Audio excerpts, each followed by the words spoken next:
यदा यदा हि धर्मस्य। हरे कृष्णा, सबका स्वागत है। तो आज हम लोग उपदेशामृत का दूसरा श्लोक का पाठ करेंगे। और तो जो पहला श्लोक है हमने 2 क्लास पे चर्चा किया और उसका शीट्स शायद आप जमा कर दिए होंगे। जो नहीं किया वो आप जमा कर दिए, उसका शीट जो आंसर शीट है। तो ये दूसरा श्लोक है। आइए श्लोक का उच्चारण करेंगे फिर चर्चा करेंगे इस पे। अत्याहार प्रयासश्च प्रजल्पो नियमाग्रह जनसंगश्च लौल्यं च षड्भिर्भक्तिर्विनश्यति। अत्याहार प्रयासश्च प्रजल्पो नियमाग्रह जनसंगश्च लौल्यं च षड्भिर्भक्तिर्विनश्यति। अत्याहार प्रयासश्च प्रजल्पो नियमाग्रह जनसंगश्च लौल्यं च षड्भिर्भक्तिर्विनश्यति। कोई पढ़ना चाहेगा इसको? एनीबॉडी? पीछे बोल के डिस्टर्ब नहीं करेंगे, वो जल्दी से लेट देम मूव आउट। कोई पढ़ना चाहेगा इस श्लोक को? एनीबॉडी ट्राई कीजिए कोई। हाँ पढ़ी, माइक दे दो।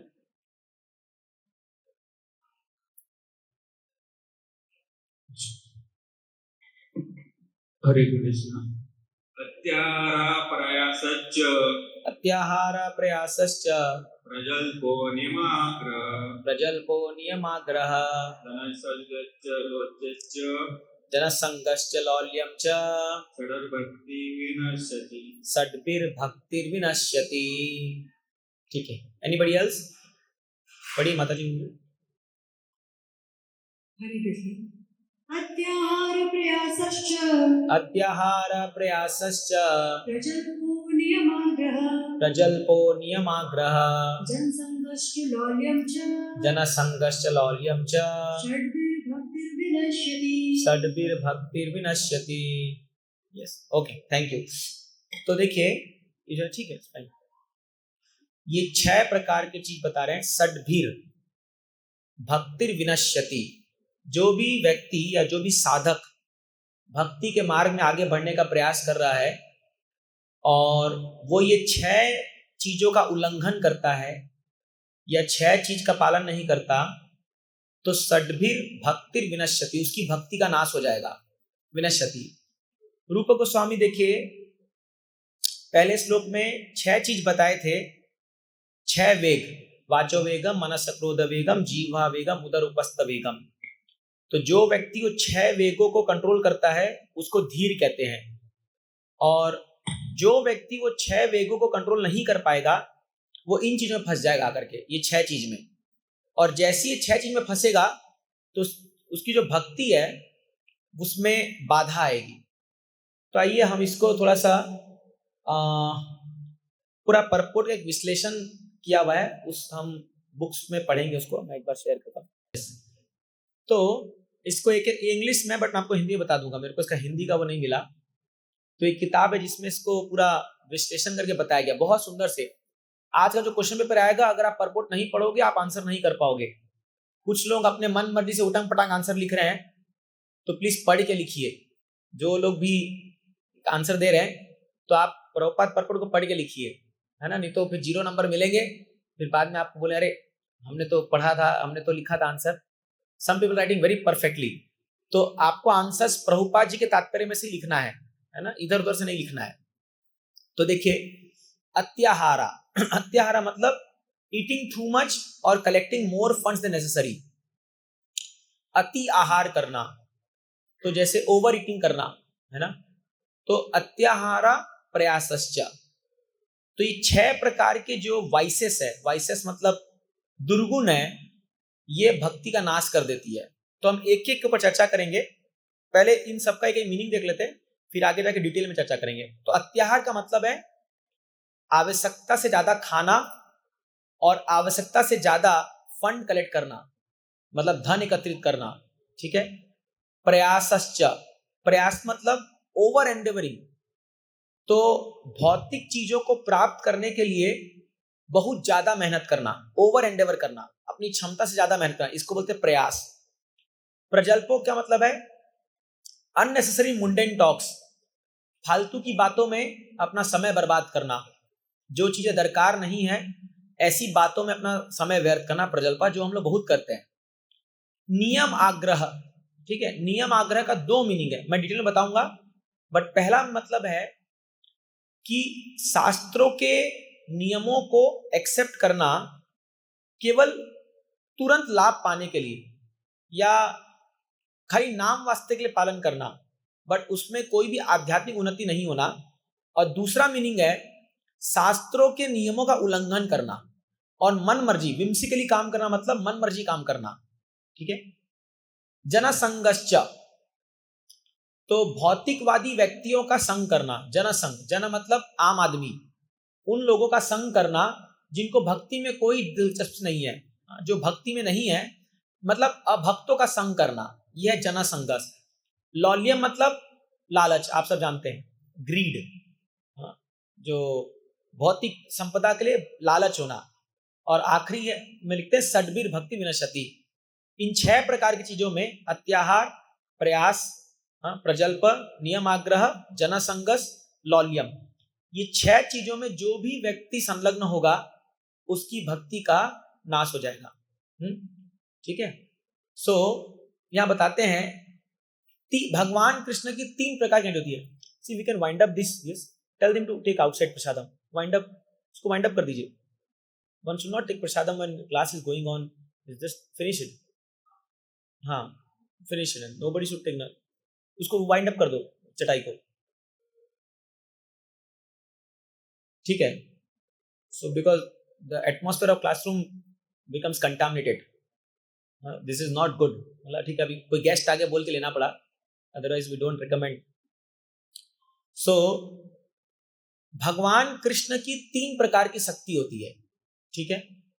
ये बहुत इंपॉर्टेंट चीजें हैं, आपको ये जानना बहुत जरूरी है। ये फिलोसॉफिकल अगर आपका क्लैरिफिकेशन नहीं होगा तो आगे जाके आप कोई भी जब शास्त्र पढ़ोगे आप फंस जाओगे उसमें। इसलिए जो ये क्लासेस हो रहे हैं इसको प्रयास कीजिए, कभी मिस मत कीजिए। अभी भी आज काफी लोग नहीं आए हैं, वो रजिस्टर किए थे बट अब सब गायब हो गए हैं, कोई घर की सफाई कर रहा है, कोई कुछ कर रहा है, कोई कुछ कर रहा है, but any how, but is a very important. अब हम फिलोसॉफिकल चीजों को जानने का प्रयास कर रहे हैं और ये आपकी भक्ति का बेसिस है। ये समझ में नहीं आएगा आपको तो कल जाके आप कोई भी चीज पढ़ोगे आपको कुछ समझ में नहीं आएगा फिर आगे जाके। इसीलिए मैंने ये किताब चूज किया है क्योंकि इसमें बहुत वाइटल पॉइंट्स बताए गए हैं और ये जानना बहुत जरूरी है। भगवान कृष्ण की 3 प्रकार की शक्ति होती है, एक होती है अंतरंगा, हाँ, एक होती है तटस्थ और एक होती है बहिरंगा। ये 3 प्रकार की शक्तियों से भगवान पूरे ब्रह्मांड को चलाते हैं। तो अंतरंगा शक्ति क्या होती है? इंटरनल पोटेंसी या स्पिरिचुअल पोटेंसी, जिसको चित्त शक्ति भी कहते हैं। तो अंतरंगा मतलब खुद की शक्ति, जैसे आपके शरीर में अपनी खुद की ताकत है। कभी आप देखते हो जब आप कोई मान लो युद्ध होता है, मतलब कुछ झगड़ा उड़ा हुआ, तो हम 2 प्रकार की शक्तियों का इस्तेमाल करते हैं। या तो हम खुद भिड़ जाते हैं उससे अपनी ताकत के दम पर, या तो अगर जब आपको लगता है कि भाई मेरे से नहीं हो रहा तो आप किसी थर्ड पार्टी का हेल्प लेते हो।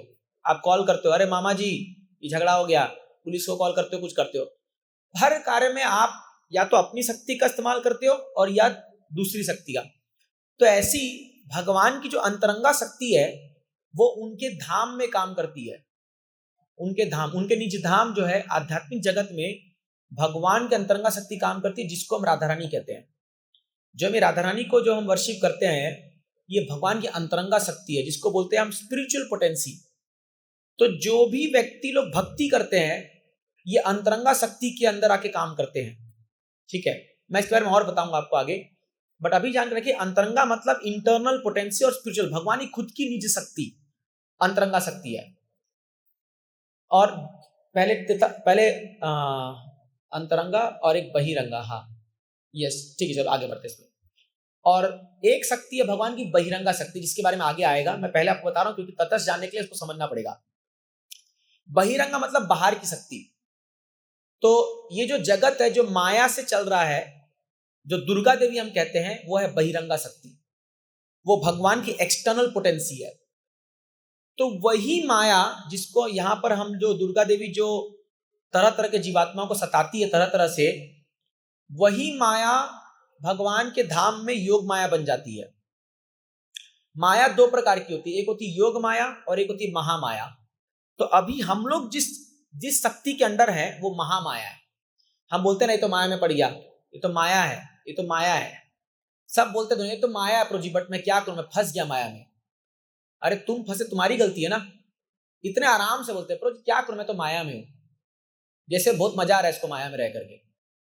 तो माया, ये महामाया इतनी खतरनाक शक्ति है कि आपको करोड़ों जन्म के लिए फेंक देगी ठा करके संसार में, पता भी नहीं चलेगा। मतलब इतना खतरनाक है महामाया। लोगों इतने आराम से जी रहे हैं, जैसे लग रहा है कि बहुत आनंद में जी रहे हैं। तो ये महामाया बड़ी खतरनाक होती है। क्यों? क्योंकि ये जब योग माया बनती है ना, एक्चुअली योग माया महामाया बनती है। एक्चुअली जब भगवान आध्यात्मिक जगत में जितने भी लोग रहते हैं ना, वो योग माया के अंदर रहते हैं। तो उनको राधा रानी पर्सनली नरिश करती है उनके भक्ति को। देखिए राधा रानी का सबसे मुख्य काम क्या है पता है? मतलब ऑफकोर्स वो तो भगवान को आह्लादनी शक्ति है, भगवान आनंद देती है। जो भी आपको भक्ति में रस आता है ना, जो भी, इवन प्रसाद में क्यों ना रस आ रहा हो आपको, जो आपको टेस्ट आ रहा है प्रसाद में, वो राधा रानी दे रही है। या आपको कीर्तन में आनंद आ रहा है, या आपको लेक्चर सुनने में आनंद आ रहा है, या आपको माला जप करने में आनंद आ रहा है, या भगवान का विग्रह दर्शन करने में आनंद आ रहा है, या भक्तों के संग में आनंद आ रहा है।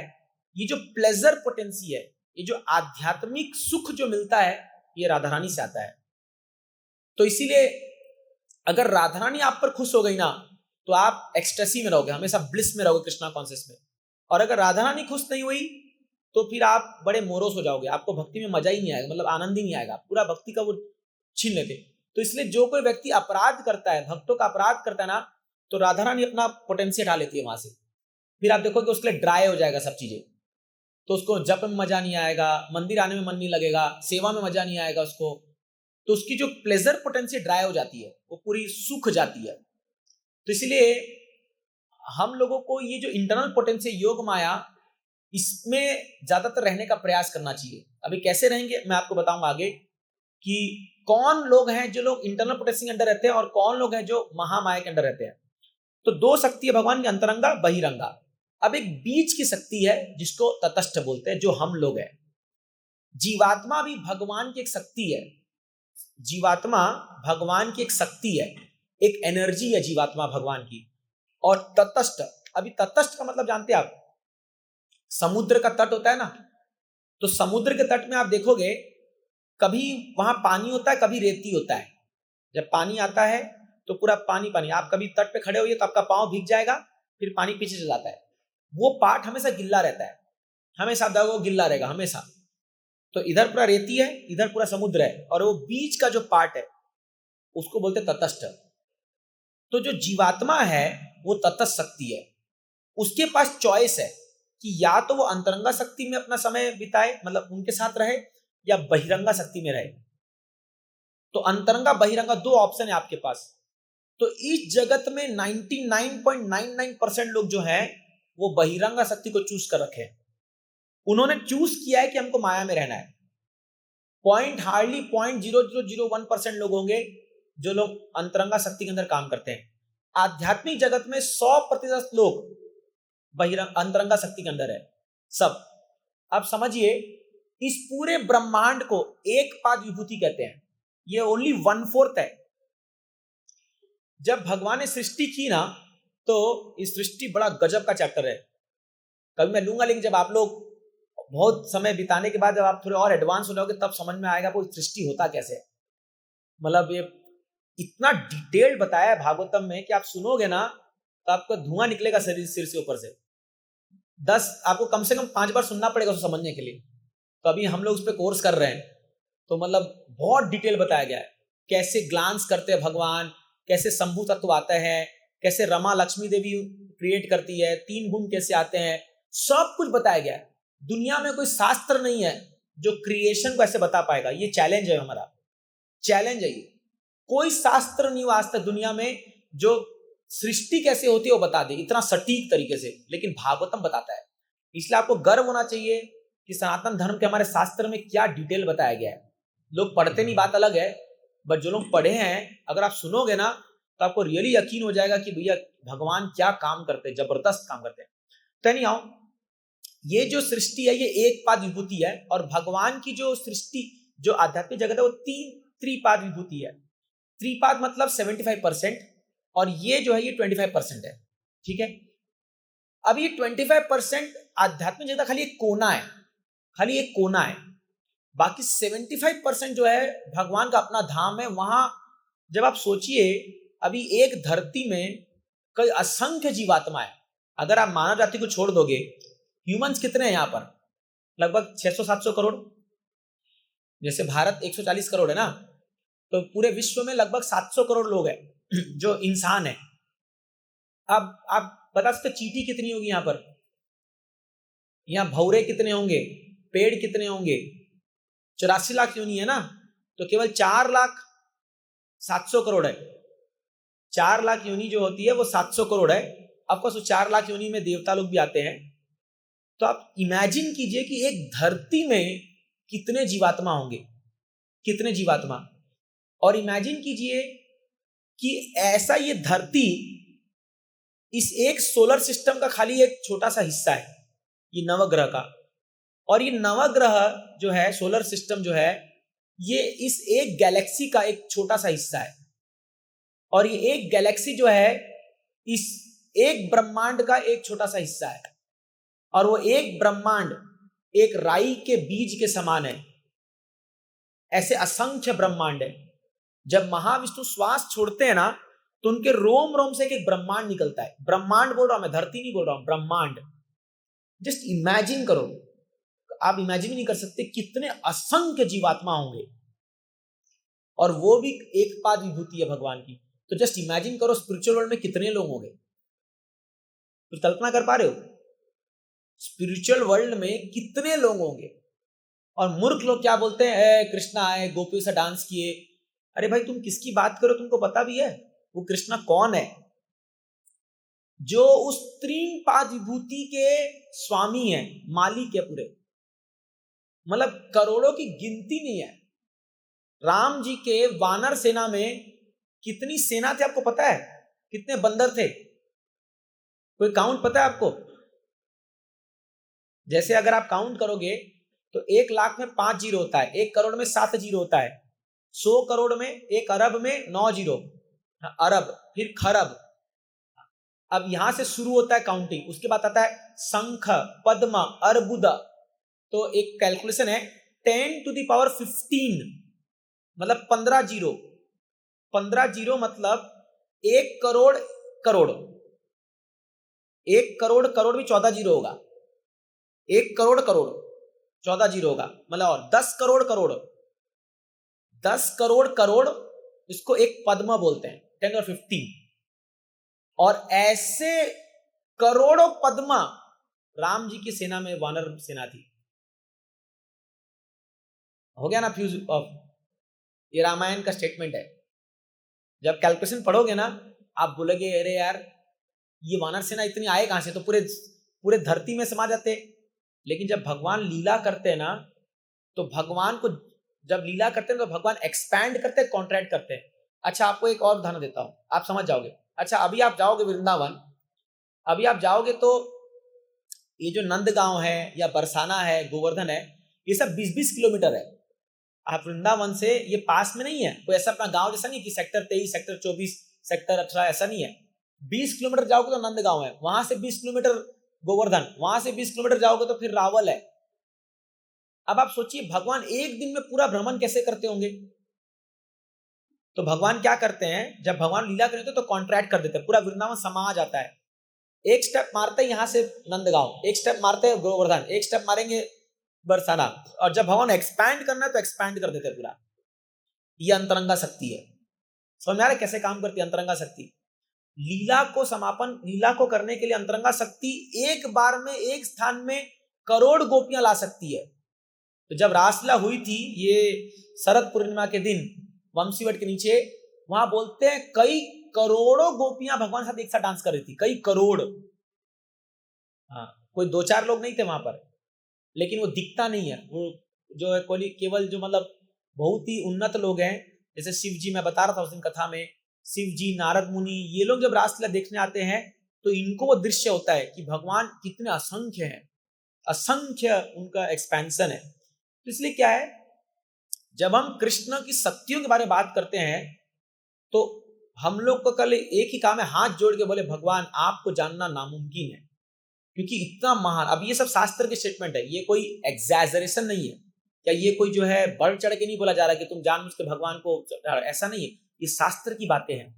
तो ये अंतरंगा शक्ति इतनी वास्ट है, इतनी एक्सपेंसिव है कि ये हम जीवात्मा लोग एक चींटी, क्या एक एटम भी नहीं है उसके सामने। मतलब एक एटम होता है ना, एटम का क्या उसका साइज होता है।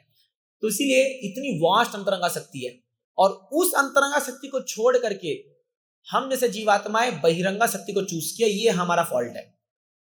हम सबका फॉल्ट एक ही है कि उस अंतरंगा शक्ति, हम राधा रानी को छोड़ करके माया को गले लगाए हैं। आ माया मुझे पकड़ ले, ये हमारा फॉल्ट है। और इसीलिए हम सब लोग जो हैं बर्थ आफ्टर बर्थ इतना तकलीफ पा रहे हैं, है ना। अब वो कैसे हुआ, कब हुआ, ये जानना अभी संभव नहीं है, अभी ये हमारे कल्पना के बाहर है। बट इतना हमको मानना पड़ेगा कि हम सब माया शक्ति के भी अंदर है।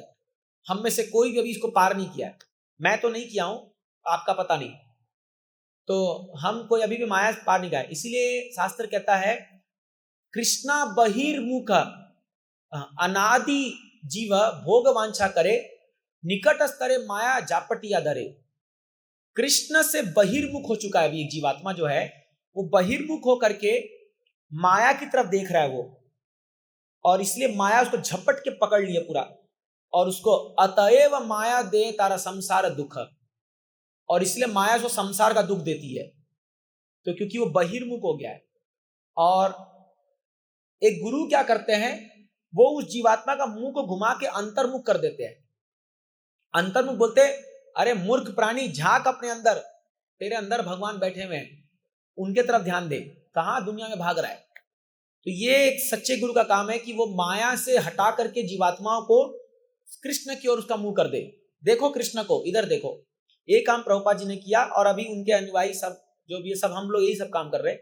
यही हमारा कर्तव्य है, जितने भी भक्त बन रहे सबका यही कर्तव्य है कि जो माया के हम कृष्ण से बहिर्मुख हो रखे उसको अंतर्मुख करना है, भगवान के समीप करना है।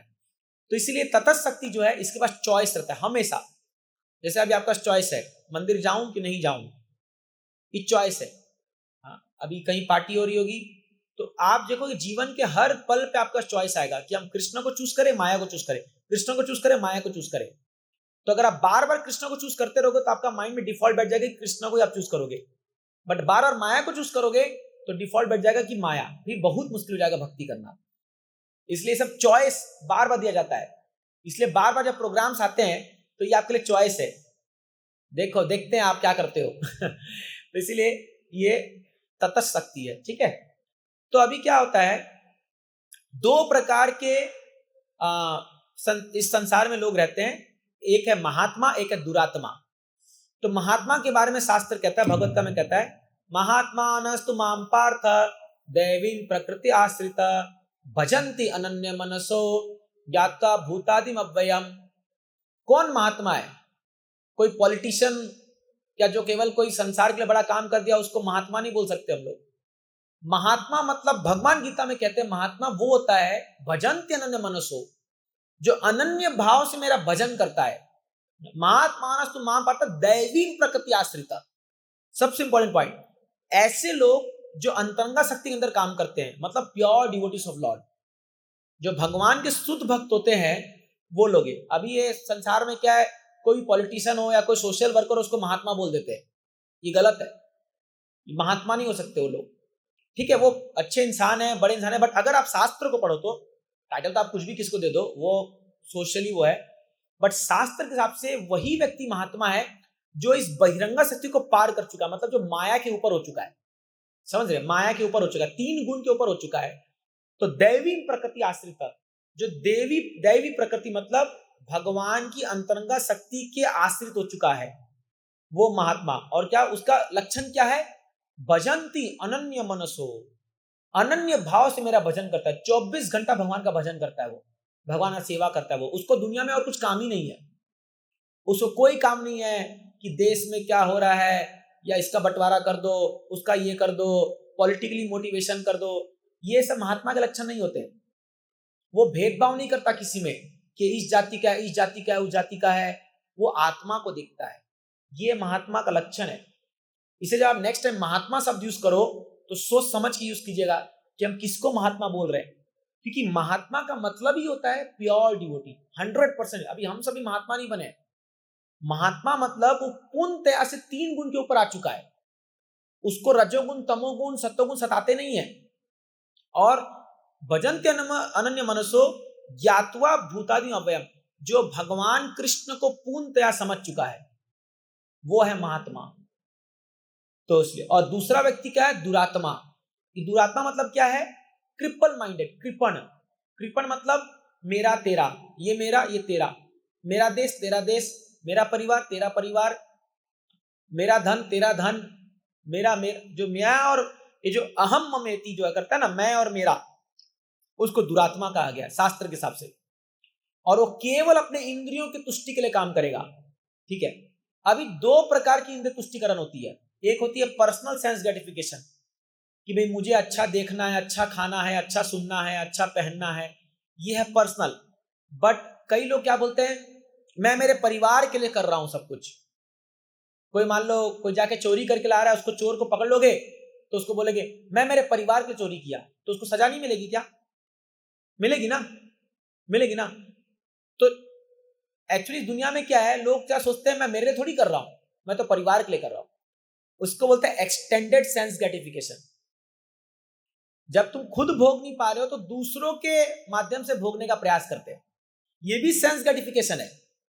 अभी मैं बहुत डीपर में जा रहा हूं, क्योंकि ये सब्जेक्ट मैटर उन लोग के लिए है जो शुद्ध भक्ति करना चाहते हैं। जो आम जनता जब इसको सुनेगी तो वो लोग सोचेंगे ये क्या बोल रहे प्रभु जी। इसलिए मैं बता रहा हूं, ये कोर्स वही लोग कर रहे हैं जिनका लक्ष्य शुद्ध भक्ति तक जाना है। तो जब आप शुद्ध भक्ति को प्राप्त करने का प्रयास करते हो ना, तो ये सारे प्रकार के एल्ट्रुइज्म, फिलैंथ्रोपी, ये सब बाधक है इसके लिए। जैसे कोई समाज सेवा करता है, मान लीजिए कोई समाज में कपड़ा दे रहा है, कोई इधर, बहुत अच्छी बात है, सामाजिक दृष्टि से बहुत अच्छा है, इसमें कोई गलत काम नहीं है। But that is not devotional service, वो भक्ति नहीं है, वो भी सेंस ग्रेटिफिकेशन है। कैसे? मैं दे रहा हूं, वहां पर भी एक अहंकार की भावना है, वहां पर भी अहंकार की भावना है।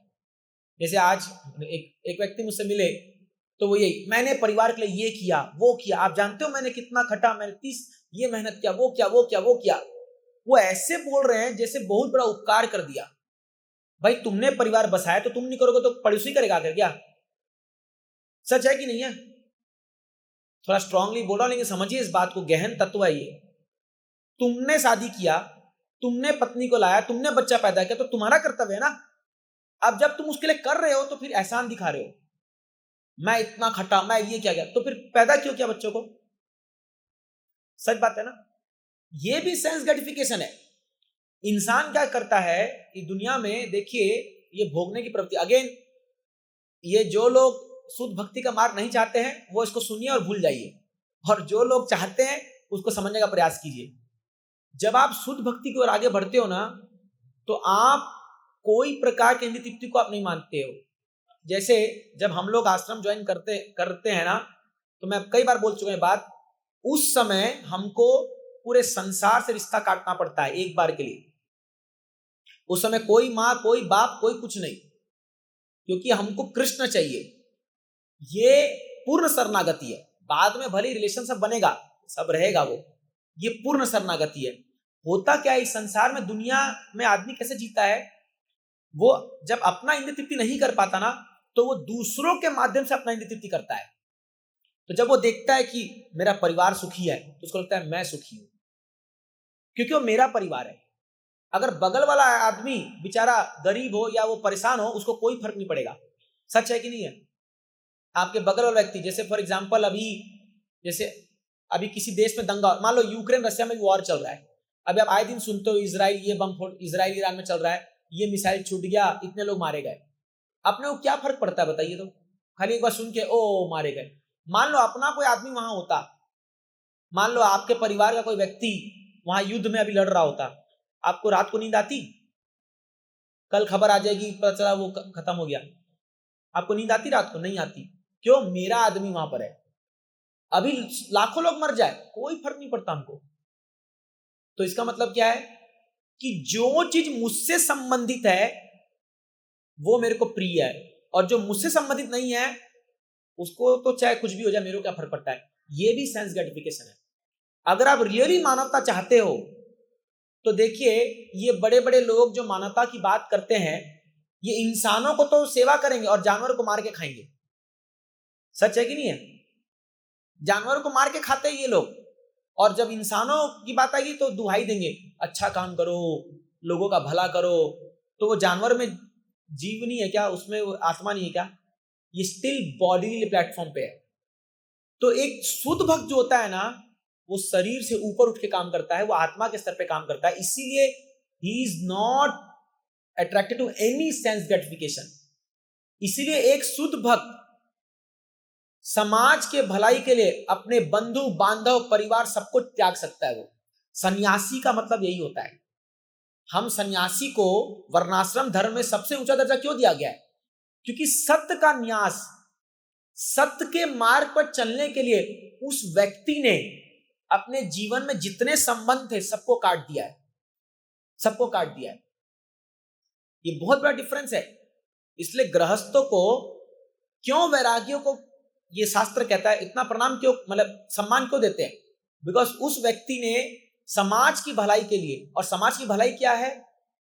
कृष्ण भावनामृत प्रभुपाद जी समझाते हैं। फॉर एग्जाम्पल आप समझिए, अभी आप देखिए, आपने कोई, आप मान लो कोई गांव झोपड़ी में गए आप, और आपने देखा वहां पर 50-100 लोग रह रहे हैं और बड़ी गरीब है। आपको देख करके दया आ गया, आपके आंख में आंसू आ गया, अरे बेचारे गरीब लोग हैं। आप गए एक बार वहां जाकर के प्रसाद बांट दिए, मान ले खिचड़ी बांट दिया, कर दिया। आगे मन में क्या आएगा?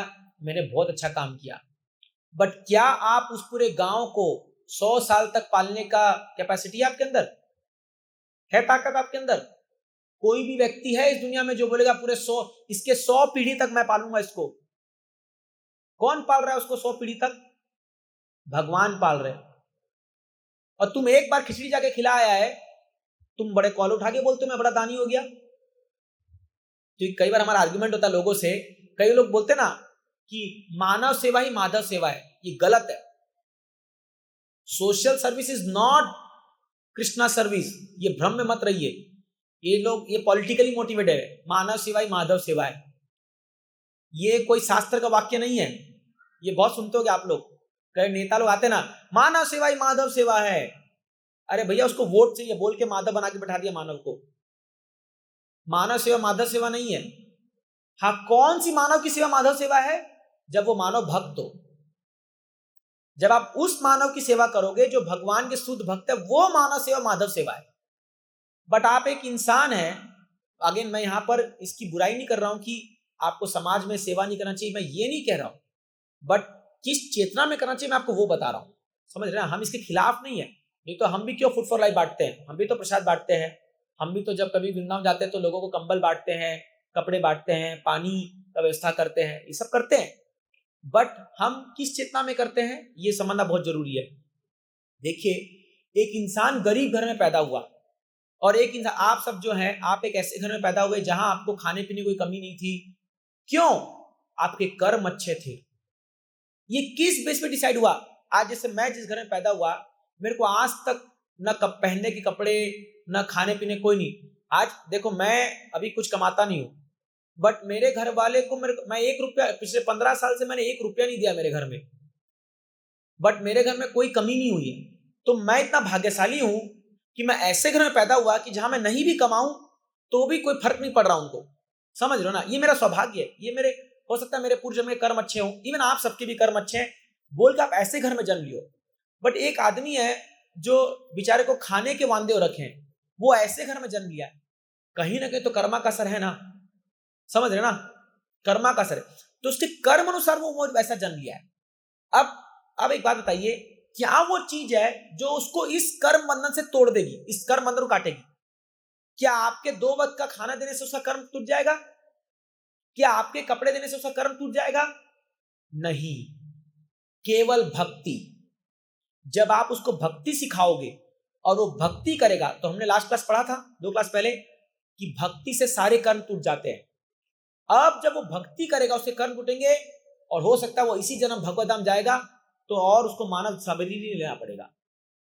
पूरा ही कहानी खत्म हो गया। तो कौन सी अच्छी सेवा है? जैसे फॉर एग्जाम्पल, आप मान लो आप रास्ते में चल रहे हो और आपने एक लड़के को देखा जो 16-17 साल का है, और पता चला कि आपके ही सोसाइटी में वो किसी घर का बेटा है, और वो बेचारा जो है घर छोड़ के भाग गया है, और अभी उसकी हालत एकदम फटीचर हो चुकी है, भीख मांग रहा है, बुरा कपड़ा पहना है, आपने ऐसा देखा। तो अभी 2 ऑप्शन है आपके पास। एक ऑप्शन क्या है, आप उसको बोलोगे बेटा चल, तू भूखा है ना, चल तेरे को खाना खिलाता हूँ। आप उसको रेस्टोरेंट लेके जाओगे, बढ़िया या तबा होटल है कहीं पर, या गोमदास लेके आओगे अपने मंदिर में, और बढ़िया उसको डोसा पिज्जा सब खिला दिए, और वो बोला अंकल मजा आ गया, आज तो बहुत दिन बाद बहुत अच्छा खाना खाया, और आप उसको छोड़ दोगे, जा बेटा हो गया, मेरा काम हो गया। ये एक ऑप्शन है। दूसरा ऑप्शन क्या है, बोले अरे पागल तू क्या कर रहा है यहाँ पर, चल मेरे साथ वापस चल, तेरे पापा तेरा इंतजार कर रहे हैं, तेरे को पता नहीं उनका हालत क्या हो गया वहां पर, चल। आप ये कॉल करोगे ना, अरे मेहता जी आपका बेटा यहाँ पर मेरे को मिला, क्या चल रहा है ये सब। आप जाओगे सुलह कराओगे, अगर आप अच्छे मित्र हो उनके तो बैठ के सुलह कराओगे, अरे बेटा ऐसा तो चलते रहता, चल वापस घर चल। कौन सा अच्छा ऑप्शन है बताओ? सेकंड वन ना, सब बोल रहे सेकंड वन। कोई बोलेगा पहला, भैया आओ गोविंदास में रेस्टोरेंट पिज्जा खिलाओ उसको। मानव सेवा ये पिज्जा वाला है। जो आप सोशल सर्विस करते हो ना, ये पिज्जा बर्गर खिलाने समान है।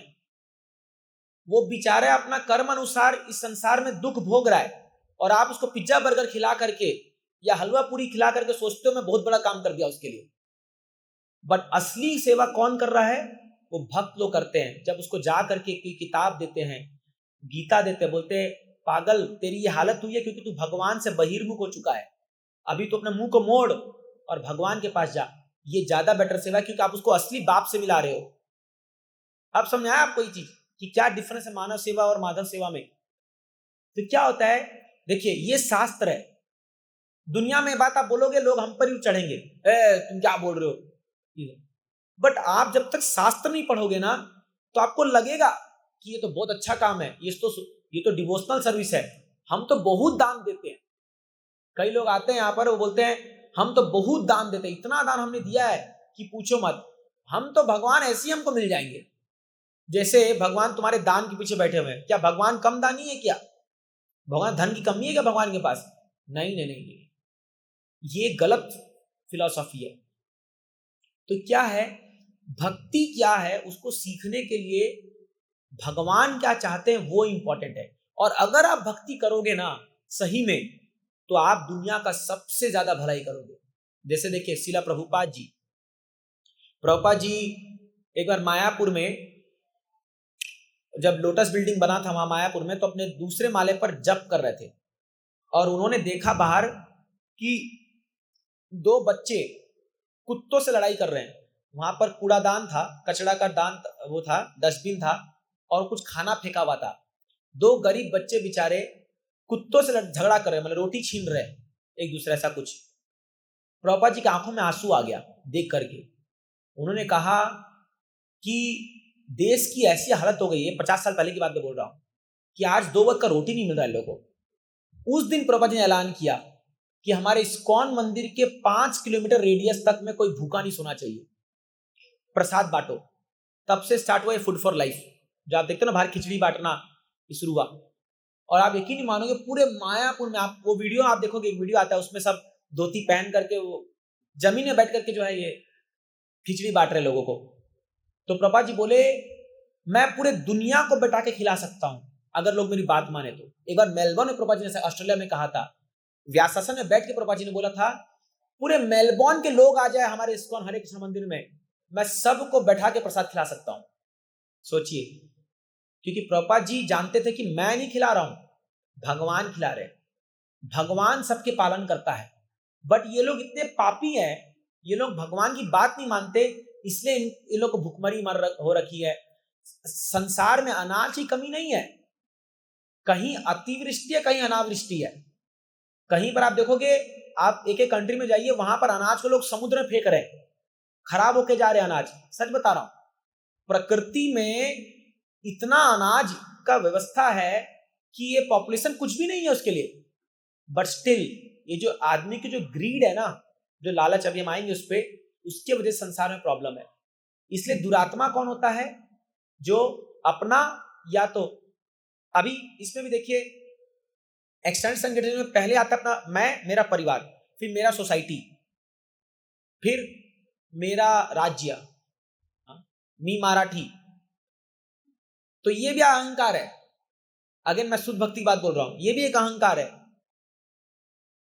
अगर आप कहीं बाहर जाओ, कोई मराठी आपको मिल गया, मतलब महाराष्ट्र कोई मिल गया, तो आप उससे दोस्ती कर लोगे। कोई दूसरा होगा, उससे आप थोड़ा ये दूर हो, मतलब ये एक लेवल। फिर इसके ऊपर क्या? भारत, मेरा भारत महान, ये हम सबके अंदर है, अच्छी बात है, बट ये भी एक्सटेंडेड सेंस ग्रेटिफिकेशन है। हम आइडेंटिफाई करते हैं कि मैं भारतीय हूं। अब बताइए, ये शरीर कितने साल तक भारतीय है? केवल 60 साल, 50-60 साल। एक बार आपका देहांत हुआ और पता चला आप जन्म ले लिए पाकिस्तान में, ऐसा कभी ना हो। लेकिन मान लो हो गया, कोई बुरे कर्म हुए आपके, कुछ हुए, तो आप फिर वहां से लड़ोगे। वही व्यक्ति जो आज यहां गाली बक रहा है बगल वाले को, वही व्यक्ति 20 साल बाद वहां जन्म लेकर के इधर को गाली बकेगा। सच है कि नहीं है? ये सच है ना। फिर आज हम इंडिया क्रिकेट में जब पाकिस्तान जीतता है तो यहां टीवी फोड़ते हैं, कल वहां फोड़ेंगे। बात तो वही है। ये है देहात्म बुद्धि। तो भक्ति इन सब से परे है। अब इसको प्राप्त करना बहुत मुश्किल है, इसलिए मैं बता रहा हूं, भक्ति के लेवल पहुंचने के लिए आपको शरीर के सभी डेजिग्नेशन जो है ना, उससे ऊपर उठना पड़ेगा, तब जाकर के हम शुद्ध भक्ति को प्राप्त करेंगे। अदरवाइज जस्ट अभी हम बोलते हैं हम शरीर नहीं, हम आत्मा है।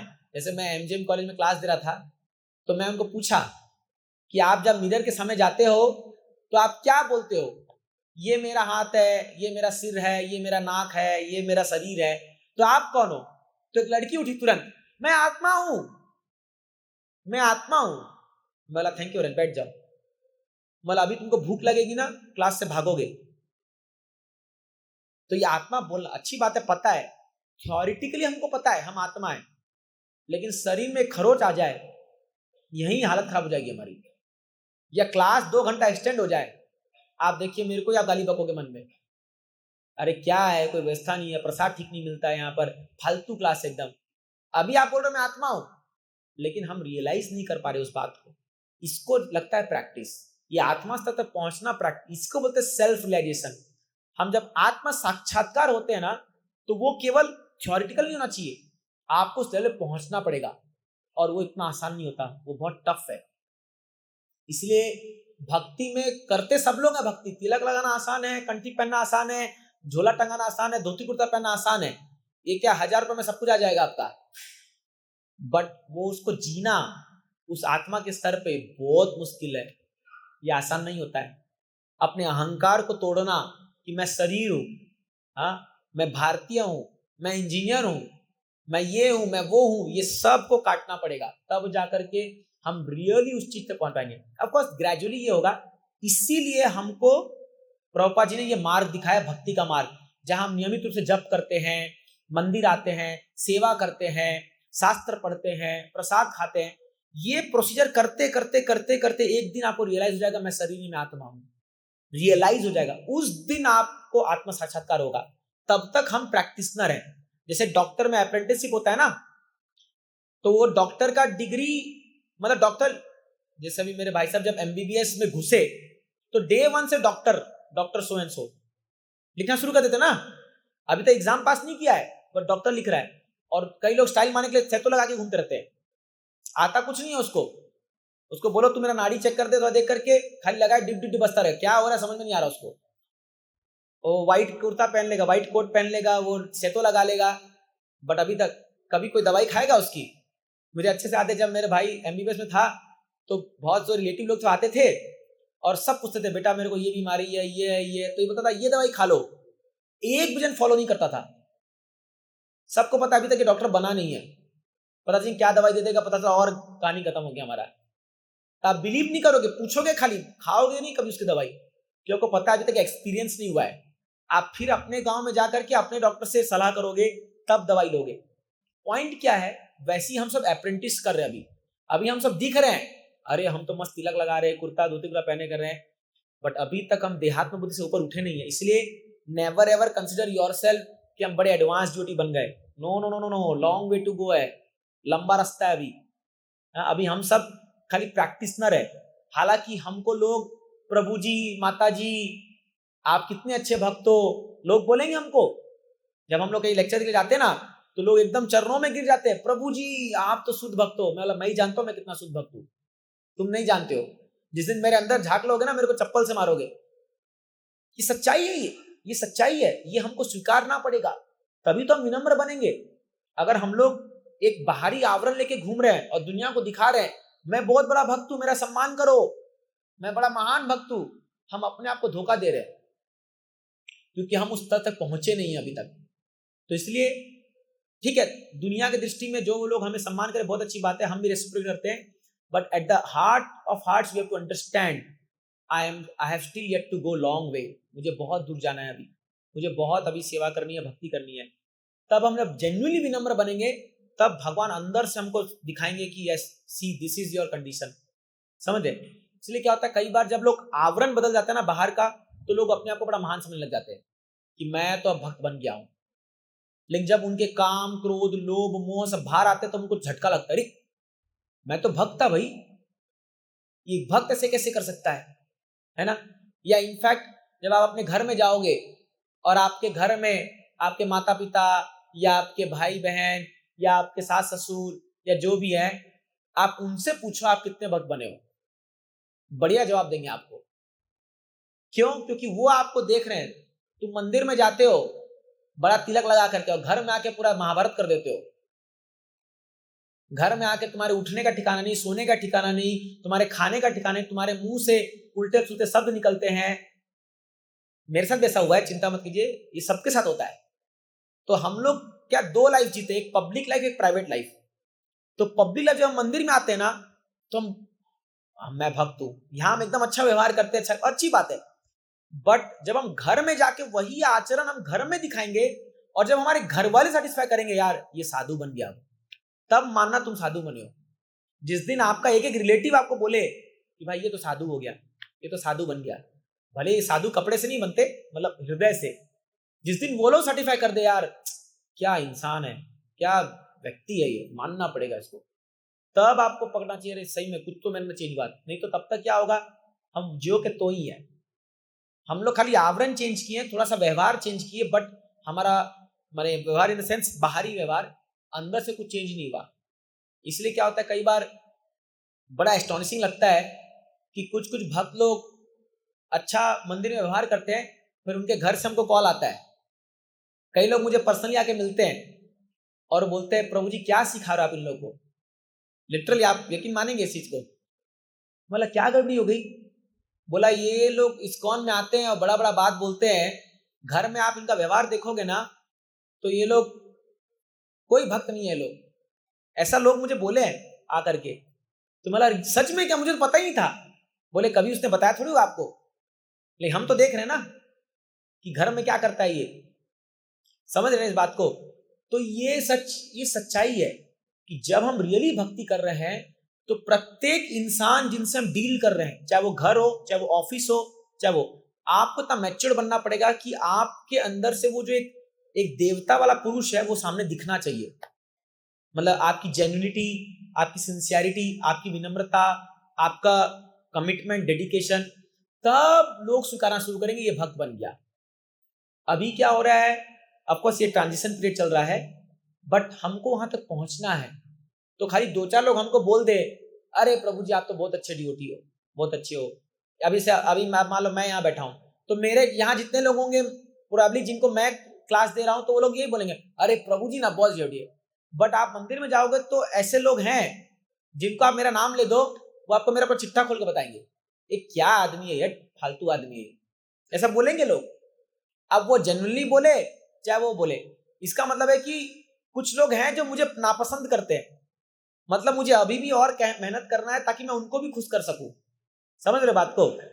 मतलब मुझे अभी और हम्बल बनना पड़ेगा और सेवा करनी पड़ेगी ताकि मैं एक एक। तो एक बार एक सीनियर ड्यूटी बता रहे थे कि आप 2 लिस्ट बनाओ, अपना पेपर में 2 लिस्ट बनाओ, इस दुनिया में कितने लोग हैं जो आपको जेन्युइनली पसंद करते हैं, आपके व्यवहार को, आपके चरित्र को, आपके आचरण को जेन्युइनली, और एक राइट साइड बनाओ कितने लोग हैं जो आपको नापसंद करते हैं, मतलब जो आपको लाइक नहीं करते, इवन थोड़ा सा भी हो। शायद राइट वाला साइड ज्यादा आएगा। सच है ना? मेरा तो पक्का आएगा, क्योंकि हमने बहुतों से झगड़ा किया है, चाहे वो एक ऑटो वाला हो, चाहे सिक्योरिटी गार्ड हो, चाहे दूध वाला हो जिसका हमने पैसा काटा है, चाहे वो हमारे घर वाले रिश्तेदार हो, चाहे हमारे इन लॉज हो। लोग पक्का होंगे, जेन्युइनली अगर बोलेंगे तो वो लोग बोलेंगे भाई ठीक है बट उतना भी ठीक नहीं है। तो ये साइड जो आप देखोगे, जो डिसलाइक वाला है, ये सबका ज्यादा आएगा। अगर आप में से कोई है जो आपको सब लोग पसंद करते हैं तो आप बड़े महान व्यक्ति हो, भाई आपके चरणों में दंडवत प्रणाम है, लेकिन प्रोबेबिलिटी ये कम है कि वो साइड हो। तो एक भक्त बता रहे थे कि देखो, तुम्हारे मरने तक, तुम्हारे जीवन के अंत तक ऐसा काम करना कि राइट साइड वाला 0 हो जाए। मतलब इस दुनिया में एक भी व्यक्ति ना हो जो तुमको नापसंद करता हो। मैं ईर्ष्यावश नहीं बोल रहा हूं, कोई ईर्ष्या करा उसका कोई उपाय नहीं है, कोई आपके बढ़ोतरी से ईर्ष्या करा वो अलग बात है, बट जो जेन्युइनली आपके व्यवहार से नाखुश ना हो, तो ये हमको प्रयास करना है। अभी हमको अपने व्यवहार को और रिफाइन करना है, हमको अभी और उसमें मेहनत करना है, काम करना है। आपको ऑब्जर्व करना पड़ेगा कौन सा ऐसा पॉइंट है जहां हम ऐसी बात बोलते हैं जिसको किसी को दुख पहुंचता है, किसी को तकलीफ होती है, या हमारे व्यवहार से कोई खुश नहीं है, या घर में हमारे वजह से प्रॉब्लम है ना? तो क्या होता है, कई बार हम लोग एक चश्मा पहन के देखते हैं और दुनिया का प्रॉब्लम दिखता है, बट अगर आप रियली कभी बैठ के सोचोगे ना, अपना भी प्रॉब्लम है। अपन कोई बड़े महान देवता नहीं उतरे, हम भी इसी संसार के लोग हैं। तो इसीलिए महात्मा और दुरात्मा में अंतर है दोनों में। तो अभी हम लोग दुरात्मा के में है, कैटेगरी में आ रहे हैं, हमको महात्मा बनना है, और वो तब बनेंगे जब हम प्योर ड्यूटी बनेंगे। तो ये तटस्थ शक्ति के अंदर ये 2 प्रकार के लोग आते हैं, ठीक है। और भगवान की तीसरी शक्ति है जो हमने बताया बहिरंगा शक्ति है, ये महामाया है। ये 3 प्रकार के क्लेश देती है। जो दुर्गा देवी त्रिशूल पकड़ती है ना, तो त्रिशूल में 3 सूल होते हैं ना, 3 सूल, इसलिए त्रिशूल बोलते हैं। वो 3 प्रकार के क्लेश है। क्या क्या वो? आदि दैविक, आदि भौतिक और आध्यात्मिक। तो आपके बोर्ड पे लिखा हुआ है यहाँ पर, आदि दैविक क्लेश जो है वो देवताओं द्वारा पहुंचाया गया क्लेश है। जैसा भी उड़ीसा में बाढ़ आ गई है ना, एक बड़ा भयंकर तूफान आया है, इसमें कोई कुछ नहीं कर सकता, बट उन्होंने प्रिपेयर किया। ये आदि दैविक क्लेश है, आप कुछ नहीं कर सकते। सूखा पड़ रहा है, बाढ़ आ रही है, अर्थक्वेक आ गया, सुनामी आ गया, बहुत गर्मी हो रही है, ये आदि दैविक देव के द्वारा दिया गया क्लेश है। दूसरा है आदि भौतिक, ये बहुत इंपॉर्टेंट है, इसको समझना है। बार बार प्रभुपाद इसके बारे में कहते हैं कि आदमी 3 प्रकार के ताप से जो है ग्रसित रहता है संसार में। आदि भौतिक क्लेश, दूसरे जीवात्माओं द्वारा क्लेश प्राप्त होना हमको, जैसे मच्छर, सबसे ज्यादा मच्छर सताता है हमको, मतलब पूरी नींद खराब कर देता है पूरा। ये जैसे हम लोग कल एक गांव में गए थे, वहां हम लोग इमली तोड़ने चढ़े, बस इमली हाथ में ही आ गई थी कि चींटी काट दिया। चींटी चढ़ के ऐसा काटा, सब छोड़ छाड़ के भागे वहीं से।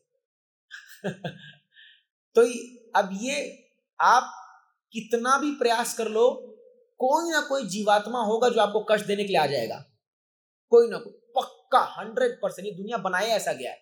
तो आदि भौतिक क्लेश है। जैसे आप बहुत अच्छे मूड से निकले हो ऑफिस के लिए, रास्ते में कोई ना कोई मिलेगा जो आपका मूड ऑफ कर देगा। कोई ज्यादा हॉन्क बजा दिया, मैंने हॉन्किंग कर दिया, या कोई आपको 2 शब्द बोल के चला गया, या ऑफिस में आपका बॉस ही आपसे नाराज होकर बैठा हुआ है ना, कोई ना कोई तो रहेगा। ये आदि भौतिक क्लेश है। जब भी कोई दूसरा व्यक्ति आपको परेशान करे ना, समझना भैया मेरे कर्मों का रिएक्शन आ रहा है बराबर, ये क्लेश आना है। एक चीज याद रखिए, मैं इसको ऑब्जर्व कर रहा हूं, ये दुनिया ड्युअलिटी का दुनिया है। यहां अगर आपको सम्मान मिलेगा ना तो अपमान ही मिलना ही 100%। जिस दिन आपको सम्मान मिला ना, एकदम मन में बना लो कि भैया अपमान आने वाला है, वो बस ऑन द वे है। अमेज़न लिखा था ना, ऑन द वे, डिस्पैच्ड, इस डिस्पैच हो गया है, अभी डिलीवरी होनी बाकी है। इसीलिए जो जो रियली आत्म साक्षात्कारी पुरुष है वो समभाव रखता है। जब भी सम्मान मिले ना उसको बहुत हल्के में लीजिए, ठीक है, इट्स ओके। तो जब अपमान मिलेगा तब ज्यादा तकलीफ नहीं होगी। जब सम्मान मिलेगा बहुत एलेट हो जाओगे आप लोग ना। अगर हम लोग अरे वाह देखा आज दुनिया जानी मैं कौन हूं, इतना मुझे सम्मान मिल रहा है, तैयार रहिए, अपमान आ रहा है अभी। और जैसे ही अपमान आएगा वो गुब्बारा फूटेगा, आप भी फूट जाओगे। जब सुख आएगा ज्यादा सुख होने का दरकार नहीं है, एकदम ज्यादा मतलब दरकार नहीं है, उसके साथ दुख भी लिखा हुआ है, समझ लो। या ये बहुत इंपॉर्टेंट कॉन्सेप्ट, और मैं इसको ऑब्जर्व कर रहा हूं अपने लाइफ में। जैसे मान लो हम कहीं गए अभी क्लास में और हमको कोई गार्लैंड पहनाया कोई, ठीक है, तो गार्लैंड पहनाया तो बड़ा अच्छा लगता है, अरे गार्लैंड पहनाया, सब ताली मार रहे हैं, प्रभु जी का कई लोग इंट्रोडक्शन देते हैं, प्रभु जी ने ये किया वो किया ये किया, आइए हम स्वागत करते हैं, हरि बोल हरि बोल हरि बोल। और सबसे वाह वाह वाह वाह वाह वाह, बड़ा मजा आ गया, तो मस्त है। नेक्स्ट दिन आएंगे ना, प्रसाद के लिए बैठेंगे, कोई भक्त आएगा जो इतना अपमान करेगा ना, सारा गार्लैंड निकल जाता है वहीं पर। ये सच्चाई है। तो मुझे भी कई साल लगे उसको समझने के लिए। मैं बोला यार कल तो इतना बढ़िया मूड था, मस्त, कल गार्लैंड मिला, सम्मान मिला, आज यार देखो क्या ऐसा हो गया। लेकिन ये पार्ट एंड पार्सल है। और जो व्यक्ति सीख गया वो भक्ति में स्टेडी हो जाएगा। इसलिए कभी सम्मान मिले तो आप उसको एकदम हल्के में लीजिए, कोई बात नहीं, ये मेरा नहीं है, ये भगवान का दिया हुआ है। जब अपमान मिलेगा आप उस समय भी एकदम सामान्य रहोगे। ये है इक्वानिमिटी, ये होता है सेटिस्फैक्शन का मंत्र। बट हम लोग का क्या है, जब सम्मान या वो मिलता है तो हम उसको इतना भोग लेते हैं कि अपमान सहने की ताकत नहीं रहती है फिर। तो इसीलिए ये आदि भौतिक क्लेश 100% आएगा जीवन में, इसको सहना सीखना होगा। नेक्स्ट है आध्यात्मिक क्लेश। आध्यात्मिक अपना ही मन और शरीर, अपना ही मन देखिए, कभी तो एकदम मस्त चंगा रहेगा, एकदम आनंद में रहेगा, वाह नाचते कूदते रहेंगे। कभी इतना बोर हो जाता है यार, एकदम बोरिंग लगता है, मैं क्यों जी रहा हूं, मैं क्या कर रहा हूं। अभी आज दोपहर की बात है, अभी आज सुबह हम लोग बढ़िया मॉर्निंग प्रोग्राम किए, सॉरी मेरा बॉटल लगा, अभी हम सुबह ही जो है इतना मस्त नाचे कूदे, बस क्लास वास हुआ, सॉरी तो बहुत बढ़िया दिन गया। दोपहर में अचानक से माइंड बोलने लग गया, अरे एकदम अजीब लग रहा है यार, मन नहीं लग रहा, ना माला में मन लग रहा है, ना कुछ पढ़ने में मन लग रहा है, एकदम एकदम अचानक से बुरे लगने लग गया। अचानक से शायद आपसे भी ऐसा होता होगा, माइंड सडनली एक डिप्रेसिव जोन में चल जाता है। डिप्रेसिव मतलब समझ रहे हो, कुछ करने का मन नहीं करता, सब बेकार लगता है, मन चिड़चिड़ हो जाता है एकदम। तो फिर मैं बोला यार कि क्या हो रहा है, और अभी शाम को प्रोग्राम है, फिर तो मैं बोला देखो अभी ये तमोगुण मेरे पर छा रहा है, तमोगुण छा रहा है, तो चुपचाप बैठ जाओ। तो फिर मैं कुछ लेक्चर निकाला, 10 मिनट सुना उसको, तो सुनते ही फिर मेरे को अचानक से अरे चलो अभी काम करना है, अभी प्रिंट निकालना है, ये करना है, क्वेश्चन पेपर बनाना है, सब करना है। क्या होता है, ये 3 गुण का खेल है। ये 3 गुण हमको ना कभी स्वर्ग उठाए, कभी नरक डुबाए, ये माइंड का खेल है। आप कभी सत्वगुण में रहोगे, बड़ा आनंद फील होगा, वाह क्या मस्त मौसम है, इतना अच्छा लग रहा है। जैसे ही तमोगुण में जाओगे सब बेकार लगने लगेगा। तो हमको समभाव रहना होगा। जब सत्वगुण में हो तो समझ जाओ तमोगुण में आने वाला है। इसीलिए भक्ति इसके परे होती है। तो एक डिवोटी जो होता है ना, वो चाहे सत्वगुण में तमोगुण में हो, वो सेवा के प्रति कभी पीछे नहीं हटता। आपकी सेवा में अगर आपकी मन लगी हुई है और आपको भगवान के प्रति प्रेम है, तो चाहे सत्वगुण में तमोगुण में आप चलते जाओगे चलते जाओगे चलते जाओगे। जैसे अभी हम लोग का मंदिर में नियम है, हमको मंगल आरती आना है, चाहे रात को 11 बजे सोए चाहे 12 बजे सोए। बहुत बढ़िया सिस्टम है हम लोग के लिए यहाँ पर। और आप जैसी अगर हम लोग जिस दिन सोचिए ना अरे कौन मंगल आरती जाएगा, एक दिन मिस किए ना वो लाइन लग जाएगी फिर। इतना डेंजरस है ये चीजें कि अगर आप एक दिन भी अगर आप अपने शेड्यूल में बोले अरे आज कौन जप करेगा, छोड़ो ना, इतना तो जप कर लिया हमने, आपका स्टॉप हो जाएगा जप करना, देख लेना। आप ये मन है, इसलिए मन को ज्यादा इंपॉर्टेंस मत दीजिए, क्योंकि ये अभी कंट्रोल नहीं है, ये हमारा दुश्मन है, अभी दोस्त नहीं बनाइए अभी। डोंट ट्रस्ट योर माइंड, क्योंकि ये आध्यात्मिक क्लेश है शरीर और मन से। तो इसीलिए जब तक व्यक्ति इन 3 प्रकार के चीजों में फंसा रहेगा, ये क्लेशों में या ये 6 प्रकार के चीजों में, तो वो जन्म मृत्यु जरा व्याधि को भोगता रहेगा। तो इसलिए आप यहाँ पर आप चार्ट देख रहे हो, इसमें बनाया गया है कि कृष्णा की अंतरंगा शक्ति है जो राधा रानी है इंटरनल, और बहिरंगा शक्ति है जो माया देवी है, जो हमको 3 प्रकार के क्लेश देती है, आदि दैविक, आदि भौतिक, आध्यात्मिक, और तटस्थ शक्ति है जो हम सब जीवात्मा है। 2 प्रकार के जीवात्मा है, महात्मा और दुरात्मा। एकदम क्लियर है ये बेसिक फिलॉसफी है हमारे कृष्णा कॉन्शियस मूवमेंट का। आप प्रभुपाद जी के हर किताब में इसको पाओगे, इसलिए मैंने इतना टाइम लेके इसको सिखाया, आपको समझाया। इसको याद कर लीजिए, ये बेसिक फिलॉसफी है। अब हम आगे बढ़ते हैं, ऑलरेडी समय जा रहा है, कोई बात नहीं एक और क्लास लेना पड़ेगा इसका। पहला जो बताते हैं रूप गोस्वामी अवॉइड करने के लिए, वो है अत्याहारा, ओवर ईटिंग करना और अधिक अपने दरकार से ज्यादा धन संचय करना या सामान संचय करना। तो आइए इस पर चर्चा करते हैं, ठीक है। तो अति मीन्स टू मच और एक्सेसिवली, एंड आहार मीन्स कंज्यूम करना। नो डाउट दुनिया में बहुत लोग हैं जो बहुत फूडी हैं, खाने के प्रति जो है उनका बहुत स्ट्रॉन्ग आकर्षण है। जैसे कल रात को, कल ना कि परसों था, परसों रात को 12:30 बजे एक डिवोटी मेरे रूम में अचानक से आता है। हम लोग सोए हुए थे, मैं और हृदय माधव, हमारे एक ही रूम है। वो 12:30 बजे आया रात को, पूरा लाइट ऑन कर दिया एकदम, आती धड़ से हमारा लाइट। तो मेरी आंख खुल गई। बोला क्या हुआ प्रभु जी? बोले कुछ दवाई है क्या? बोला क्या, कौन सा, क्या दवाई चाहिए? बोले अरे पूरा लूज मोशन हो गया एकदम, हालत खराब है मेरा। और ऐसा वो 5वीं बार कर रहे हैं।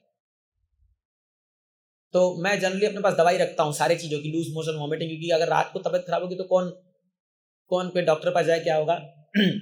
तो मैं अपना ड्रॉअर खोला, उनको एक दवाई दिया। मैं बोला प्रभु जी अगर आपको कुछ चीज सूट नहीं करती क्यों खाते हो?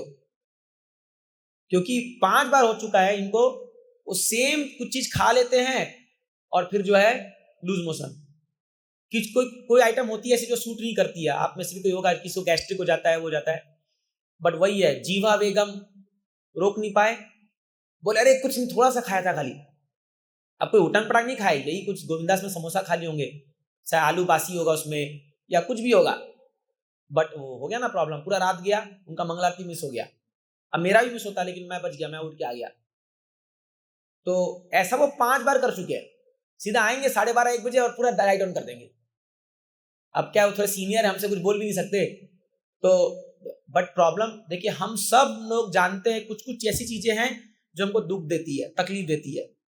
कुछ पर्टिकुलरली खाने आइटम में कुछ चीज 100% पेट खराब होगा आपका, फिर भी नहीं रोक पाते। ये है, टंग कंट्रोल करना बहुत मुश्किल हो जाता है। और अत्याहार, कभी कोई चीज स्वादिष्ट बनी, 2 खाने के बजाय 4 खा जाएंगे, है ना। एक मैं कई बार, एक बार एक डिवोटी था बगल में बैठा मेरे, उस दिन बहुत अच्छा पाइनएप्पल का हलवा बना था आश्रम में। हलवा था और एक कुछ आइटम, हाँ अरे मैं क्या हलवा क्या बोल रहा हूँ, ये बना था पिज्जा, पास्ता, हाँ पास्ता और चाउमीन कुछ था। तो ये क्या किया, और राइस दाल सब्जी भी ये सब था। तो हम लोग सब आए, तो अभी थोड़ा थोड़ा पास्ता लेंगे। तो अभी आपके थाली में 4 खन होते हैं, हमारे थाली में 4 खन होते हैं, एक में हम चावल दाल सब्जी डालते हैं। इसके 4 खन में पास्ता था, 4 खन में भर भर के पूरा पास्ता। जैसे राइस का पूरा माउंट बनता है ना, वैसे पास्ता का माउंट, दाल सब्जी हर जगह पास्ता। मैं बगल में बैठा, मैं बोला प्रभु जी ये क्या कर रहे हो? बोला प्रसाद दे रहा हूं। बोले प्रसाद थोड़ी है, तो अत्याचार है। बोले क्या करूं, कंट्रोल नहीं हो रहा है। मैं बोला अभी कल आप पेट पकड़ के भागोगे, फिर हमसे दवाई मांगोगे। और लिटरली उनको पेट में प्रॉब्लम थी। अब आप बोलोगे प्रभु जी भक्त होके कैसा कर सकता है? भक्त है, लेकिन अभी पूरा भक्त बना नहीं है वो, अभी ये सब चीज फॉलो करना बाकी है। मैं बार बार वो कह रहा हूं, जो केवल धोती कुर्ता तिलक धारण कर लिया वो अभी तक भक्त, हम प्रोसेस में। आप कभी इसको देख के अरे ये ऐसा कैसे कर सकता है, तो हम एक्सटर्नली भक्त बन गए, बट इंटरनली बाकी अभी काम करना। लिटरली उनको पेट में प्रॉब्लम थी, उनको कोई भी सेवा बोलो पेट दर्द हो रहा है, कोई भी सेवा बोलो पेट दर्द। अभी वो भक्त यहाँ नहीं है इस मंदिर में। तो कई बार मैं उनको बोला, हम लोग जब मैराथन आता है दिसंबर में, तो मैं बुक डिस्ट्रीब्यूशन का इंचार्ज हूँ यहाँ पर, तो मैं लोगों को बांटने के लिए भेजता हूँ, मतलब बुक बांटने के लिए बाहर हम भेजते गाड़ी के साथ भेजते हैं। मैं जितनी बार उनको बोला प्रभु जी यहाँ जाना है आपको बुक बांटने के लिए, बोलते प्रभु जी वहां बाथरूम है ना, बोलेंगे वहां बाथरूम, अरे मैं बोला गांव में बाथरूम मेरे को कैसे पता बाथरूम है, वहां जाके बुक बांटो, कहीं होगा आपको प्रेशर आया तो कहीं चल जाना। नहीं नहीं पहले ये पता लगाओ बाथरूम है कि, मतलब गूगल में लिखा था कि बाथरूम है यहाँ पर, क्यों, उनको पता है कि पेट प्रॉब्लम है, मेरे को पेट गड़बड़ी है। तो मैं उनको बोला आप जब सेवा आती है तो आपको पेट प्रॉब्लम आ जाता है, और अभी जब आप ये पास्ता खा रहे हो तो आपको पेट प्रॉब्लम नहीं है। बोलते क्या करे प्रभु जी हम बद्ध जीवात्मा है, हमसे कंट्रोल नहीं होता। एक्चुअली ये हो जाता है, ये माइंड हमारा ऐसे प्रॉब्लम करता है। अगर आप रियली सिंसियर डिवोटी हो देन यू मस्ट कंट्रोल, आपको वहां पर अपना सेंस कंट्रोल करना होगा। आपको अत्यार से आपको पता है भैया ज्यादा खाऊंगा मेरा, एक में हम लोग को बहुत समय लगा, मुझे भी 4-5 साल लगे, क्योंकि क्या हुआ अभी एक इसमें एक प्रॉब्लम ये भी है कि जनरली जब हम बाहर रहते हैं तो हम लोग के खाने पीने का कुछ माँ बाप तो होता नहीं है, कहीं भजिया तला खा लिए, कहीं चाउमीन खा लिए, कहीं ये खा लिए। अब जब लोग डिवोटी बन जाते हैं तो उनको रोक देते हैं, टाइम पे खाना है, ये खाना है। तो कई बार होता क्या, जब नए नए भक्ति में आते हैं ना, और देखिए इस्कॉन में कुछ बोलो मतलब प्रसाद टेस्टी होता है भाई, ये तो सच्चाई है, प्रसाद भी टेस्टी होता है। अभी भी शाम को बहुत टेस्टी सब्जी बनाया था, लग रहा है मैं भी ज्यादा खा लिया हूँ अभी इसलिए बहुत टेस्टी था। तो कई बार अच्छा प्रसाद बना लेते हैं। तो अब क्या होता है कि वो बाहर जब बंद हुआ है ना, तो अंदर जब आते हैं ना तो भर भर के आदमी लोग खाते हैं। और इनिशियली हम जैसे फॉर एग्जांपल एक व्यक्ति था जो नॉनवेज बहुत खाता था बाहर, तो जब वो आया और इसको ने पनीर बहुत फेमस है, इतना पनीर लगता है हम लोग का, लग रहा है मुंबई का आधा पनीर तो इसकॉन खाता होगा। अगर कोई फीस्ट हुआ और पनीर नहीं बना, बेकार फीस्ट है, मजा ही नहीं आया, पनीर बना जरूरी है। तो एक भक्त था वो पनीर चबा पूरा भर भर के खाया जा रहा, तो दूसरा भक्त उसको देख बोलता है अरे आधा पैकेट तो ये खा गया, ये पागल है। तो उसको जाके वो कमेंट मारा, क्या पनीर को खा रहे हो कि पनीर तुमको खा रहा है? तो फिर उसको बड़ा बुरा लग गया। तो फिर बाद में एक ड्यूटी को बोला प्रभु जी ये नॉनवेज बहुत खाता था पहले, अभी ये नया नया भक्त बनाए, कम से कम पनीर खा रहे, बहुत बड़ी बात है, नॉनवेज तो बंद किया ना। तो इसलिए आप जब भक्तों पे टिप्पणी मारते, मैं तो मजाक के लिए बोल रहा हूं, हमको सोचना चाहिए कि एटलीस्ट वो बाहर का खाना बंद किया तो यहाँ प्रसाद खा रहा है, वो बहुत बड़ी बात है। तो इसलिए आपको अत्याहार करना भी है ना, प्रसाद खाइए, खिचड़ी खाइए, या ये बाहर हलवा मीठा खाना है ना, हलवा बोलिए मैं आपको 5 तो मांग के दे दूंगा डोना, वो खाइए, प्रसाद खाइए, उसमें चलेगा। धीरे धीरे प्रसाद खाओगे ना तो आपका कंट्रोल हो जाएगा। अगर जिसको भी ये खाने की प्रॉब्लम है, मतलब जिसको अत्याहार का प्रॉब्लम है, गुरु महाराज हमेशा कहते थे, परम पूज्य गोपाल कृष्ण महाराज, प्रसाद खाइए, प्रसाद खाने से क्या होगा, धीरे धीरे आपका कंट्रोल हो जाएगा, जीवा पे कंट्रोल हो जाएगा। ये बहुत प्रैक्टिकल है, ठीक है। ये एक तो ये खाने पर हो गया अत्याहार। दूसरा है एक्यूमुलेशन। कुछ लोगों को संग्रह करने की बहुत आदत होती है, संग्रह, अभी बोलूंगा नहीं, यहाँ माता लोग बैठी हुई है, संग्रह, साड़ी हो जाए, गहना हो जाए, या हेयर क्लिप्स हो जाए। आप बोले अरे आपको कैसे पता? हम भी गृहस्थी वाले घर से आ रहे हैं, मतलब देखा है घरों में, कुछ कुछ जगह में तो ऐसी प्रॉब्लम है इस चीज की, आप देखोगे खासकर ओल्डर लेडीज में, कुछ कुछ ओल्डर लेडीज होती है जिनको पुरानी चीजों को रखने की बड़ी आदत हो जाती है। मैं एक जगह और कुछ क्लास में कह रहा था ये बात, अभी जैसे मेरी भी एक ग्रैंड मदर थी, वो रिकॉर्डिंग हो रहा है बट शायद कोई सुनेगा नहीं इसको, उनको ना चीजों को संग्रह करने की बहुत आदत थी। कोई भी चीज मान लो घर में कहीं पड़ी हुई है, मान लो कोई पेन है या पेंसिल है या हमारा स्केल है पढ़ने वाला, और अगर वो खाली लावारिस पड़ी हुई है, उसको उठा के वो अपने कमरे में ले जाएगी और कहीं दबोच के रख देगी। अब वो जिंदगी भर कभी यूज नहीं होगा, बट वो दबोच के रखा हुआ है और हम ढूंढते रहेंगे। एक्चुअली एक बीमारी भी आपको पता है, एक बीमारी का नाम है, इसका नाम है क्लेप्टोमेनिया। आप जाके सर्च कर सकते हो इसको, क्लेप्टोमेनिया करके बीमारी होती है जिसमें एक आदमी न चाहते हुए भी चोरी करता है। मतलब उसका माइंड में से बैठा है कि कोई भी चीज अगर लावारिस पड़ी तो उसको उठा के रख लो, बस उसको उठाने की आदत है उसकी। तो पता नहीं जो भी हो, तो इनको अभी इतनी आदत पड़ जाती है कि आप देखोगे, तो वो आपका मेरे कजन थे, वो आज भी उनके मृत्यु को 10 साल हो गया, आज भी उनका सब संदूक उंदूक रखा हुआ है घर में, पूरा पेटी का पेटी, और उसमें सब 50 साल पहले का सामान रखा हुआ है। हाँ, शायद कल मैं पनवेल में बोला था ये बात कि नोटबंदी जब हुई थी, हाँ नोटबंदी बोला था, यहाँ भी दोहरा देता हूँ। जब नोटबंदी हुई और घर में पिताजी ने आके बोला कि सारा नोट बदलना पड़ेगा, तो फिर खुलासा हुआ किसके पास कितना रखा है। सब बोले खुरत, तो किसी 50-50 साल पुराना नोट निकल के आया बाहर। सब दबोच के रखे हुए थे अपने अपने संदूक में, कोई इधर कोई उधर, सब निकल के आया। और कुछ लोग तो निकाले ही नहीं। आज भी आप, अभी भी अगर आप रियली सर्वे करोगे ना, पुराने नोट आज भी मिलेंगे आपको, देखना जा करके। और खास करके ओल्डर माताओं के पास मिलेंगे। ये जो बाबा आदम जमाने के नोट रखे होंगे ना लोग, वो रखे होंगे। अब किसी के शौक होता है, बट मैं पॉइंट है क्या कह रहा हूं, एक्यूमुलेटिंग टेंडेंसी, हाथ से छूटता नहीं है चीजें। आपको एक बात बताऊं, आप ऑब्जर्व कर लेना, देख लेना, जितना एनर्जी आपका सामान को रखने में जाता है, जितना मेंटल एनर्जी, जितना जगह वो लेता है, जब तक उस सामान की उपयोगिता आएगी उतना में आप नया खरीद लोगे। समझ रहे हो मेरी बात को मैं क्या बोल रहा हूं? जैसे आदमी क्या सोचता है, अरे कभी तो काम आएगा, रस्सी हो गया या कुछ चीज हो गया, कभी तो काम आएगा। बट आप ये नहीं समझ रहे हो, हर दिवाली में आपको उसको साफ करने के लिए उसको बाहर निकालना पड़ता है, फिर रखना पड़ता है। अभी आप सब घर में सफाई किए होगे ना, कितना कचरा निकला होगा, निकलता ही नहीं निकलता। हम भी देखते घर में, आधा घर तो साफ हो जाता है। इसलिए दिवाली में घर जाओ ना, बहुत सुंदर लगता है घर, तो क्या क्या मम्मी ने सफाई किया है। क्योंकि सामान इतना, ये दुनिया कंज्यूमरिज्म मार्केट है, सामान भर भर के इतना सामान है हम लोग के पास, हम लोग को दरकार नहीं है। इवन हम ब्रह्मचारी हो के आप हमारे रूम में चल जाओ, इतनी धोती पड़ी हम लोग के पास, क्योंकि हर साल 2 धोती मिलती है।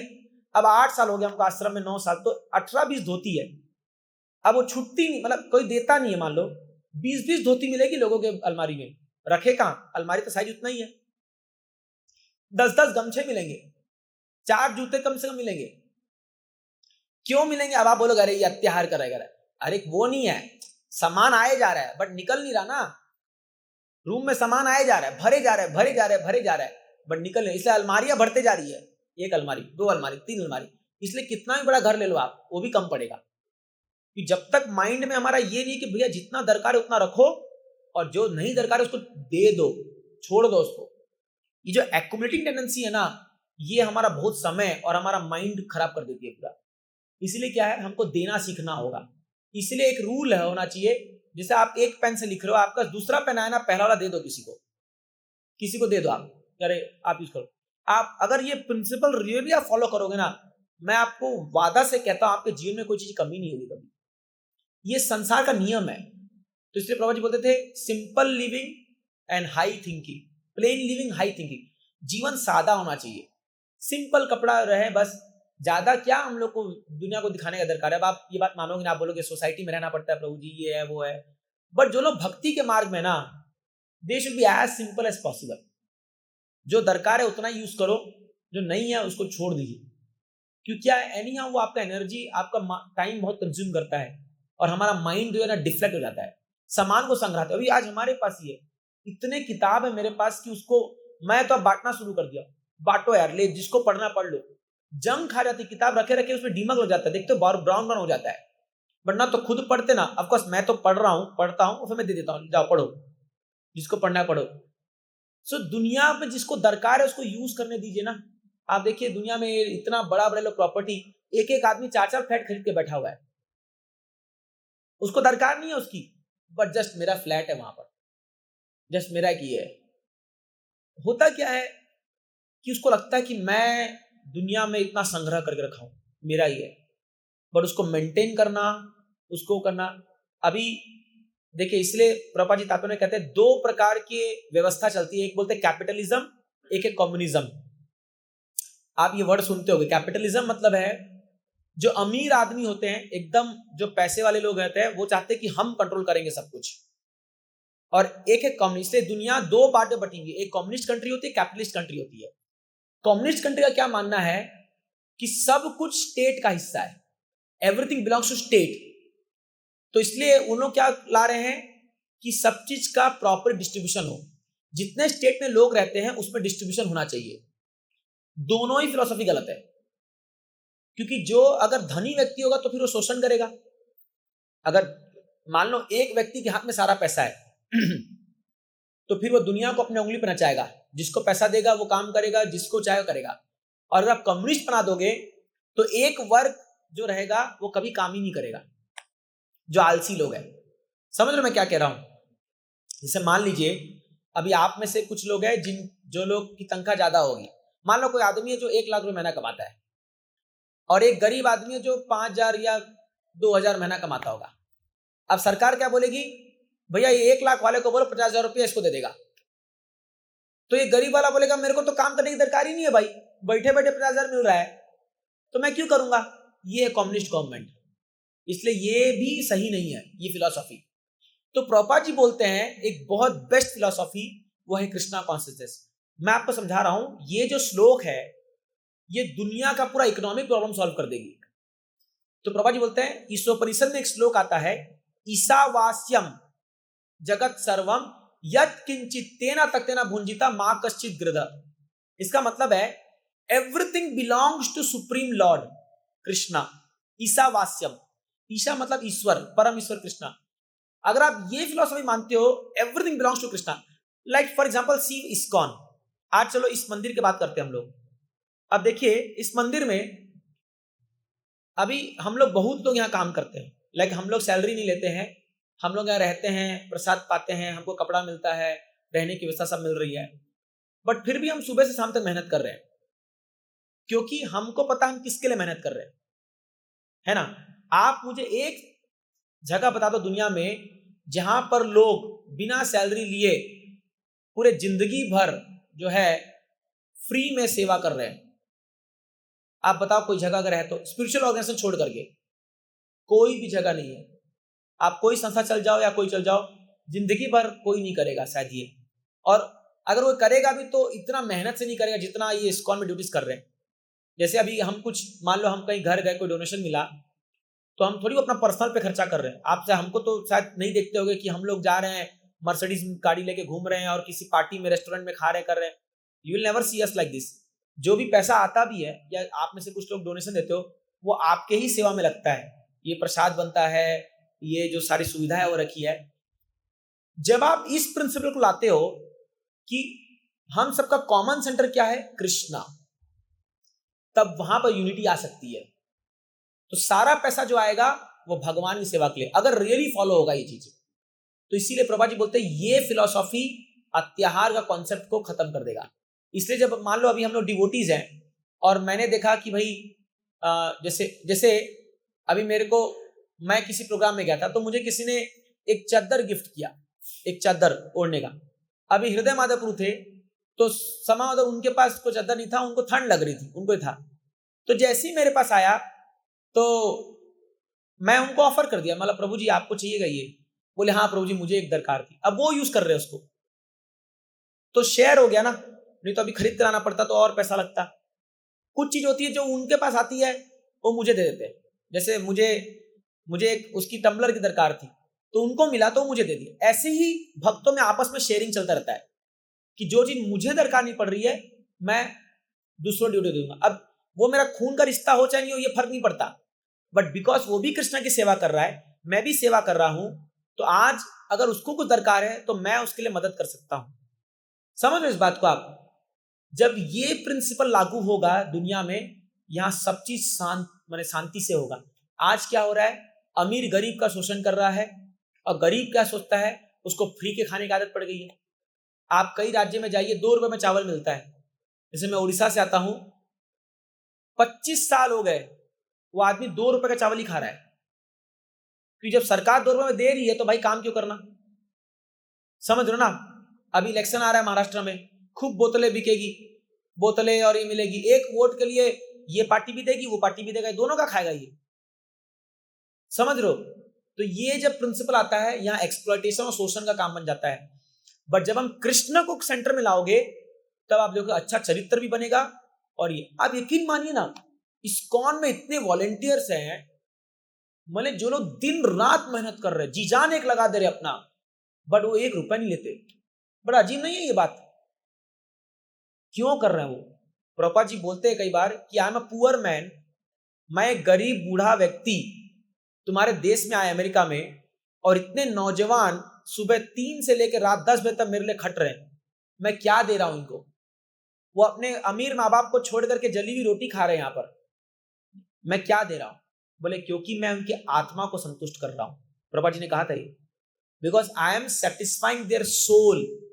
और क्योंकि उनकी आत्मा संतुष्ट हो रही है तो उनके शरीर में जो तकलीफ भी आ रही है उनको महसूस नहीं हो रहा।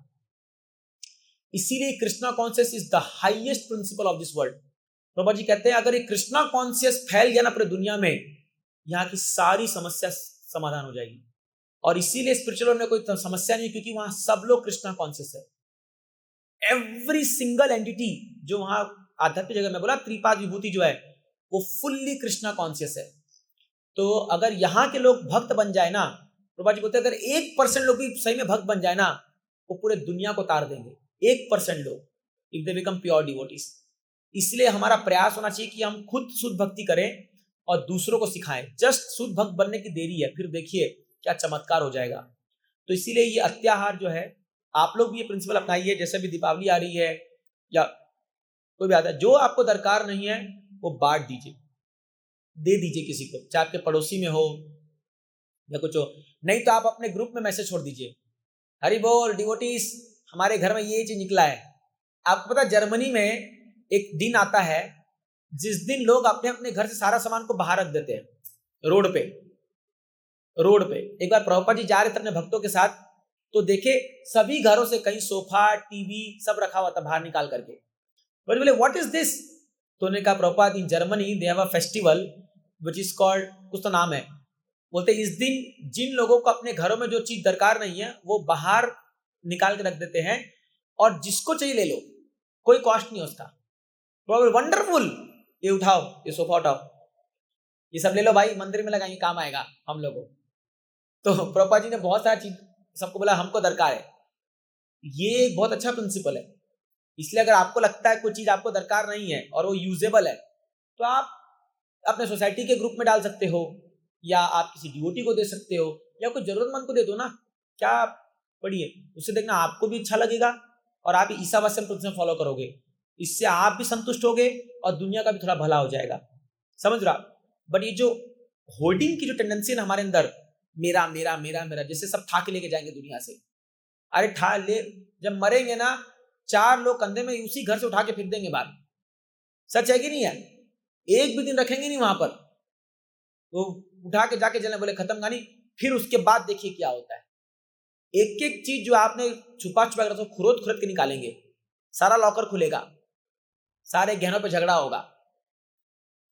यही तो हो रहा है, और क्या हो रहा है समझ ना। पिताजी जमीन छोड़ के गए और ये बच्चे लोग लड़ के मर रहे हैं उसके लिए। मैं एक फैमिली को जानता हूं हमारे गांव में, या हमारे वहां शहर बोल सकते उसको। वो लोग बेचारे लोग इतने तकलीफ में जी रहे हैं, मैंने जीवन में बहुत समस्या है फाइनेंशियली लेकर के, और उनकी पुश्तैनी जमीन कई करोड़ों की होगी, आज तक सुलझा ही नहीं हुआ उसका। 30 साल पहले उनके पिताजी चले गए और दोनों भाई में झगड़ा हो रखा है थोड़े जमीन को लेकर के। ये बोल रहा है कि मैं इतना लूंगा, वो बोल रहा है नहीं मैं इतना और लूंगा, और दोनों तकलीफ में जी रहे हैं। और ये लोग ऐसे ही मर जाएंगे और वो जमीन पड़े रहेगी ऐसी। कई जगह में एक कहानी है, घरों में आप जाके देख लो, ये सब चल रहा है। वाई?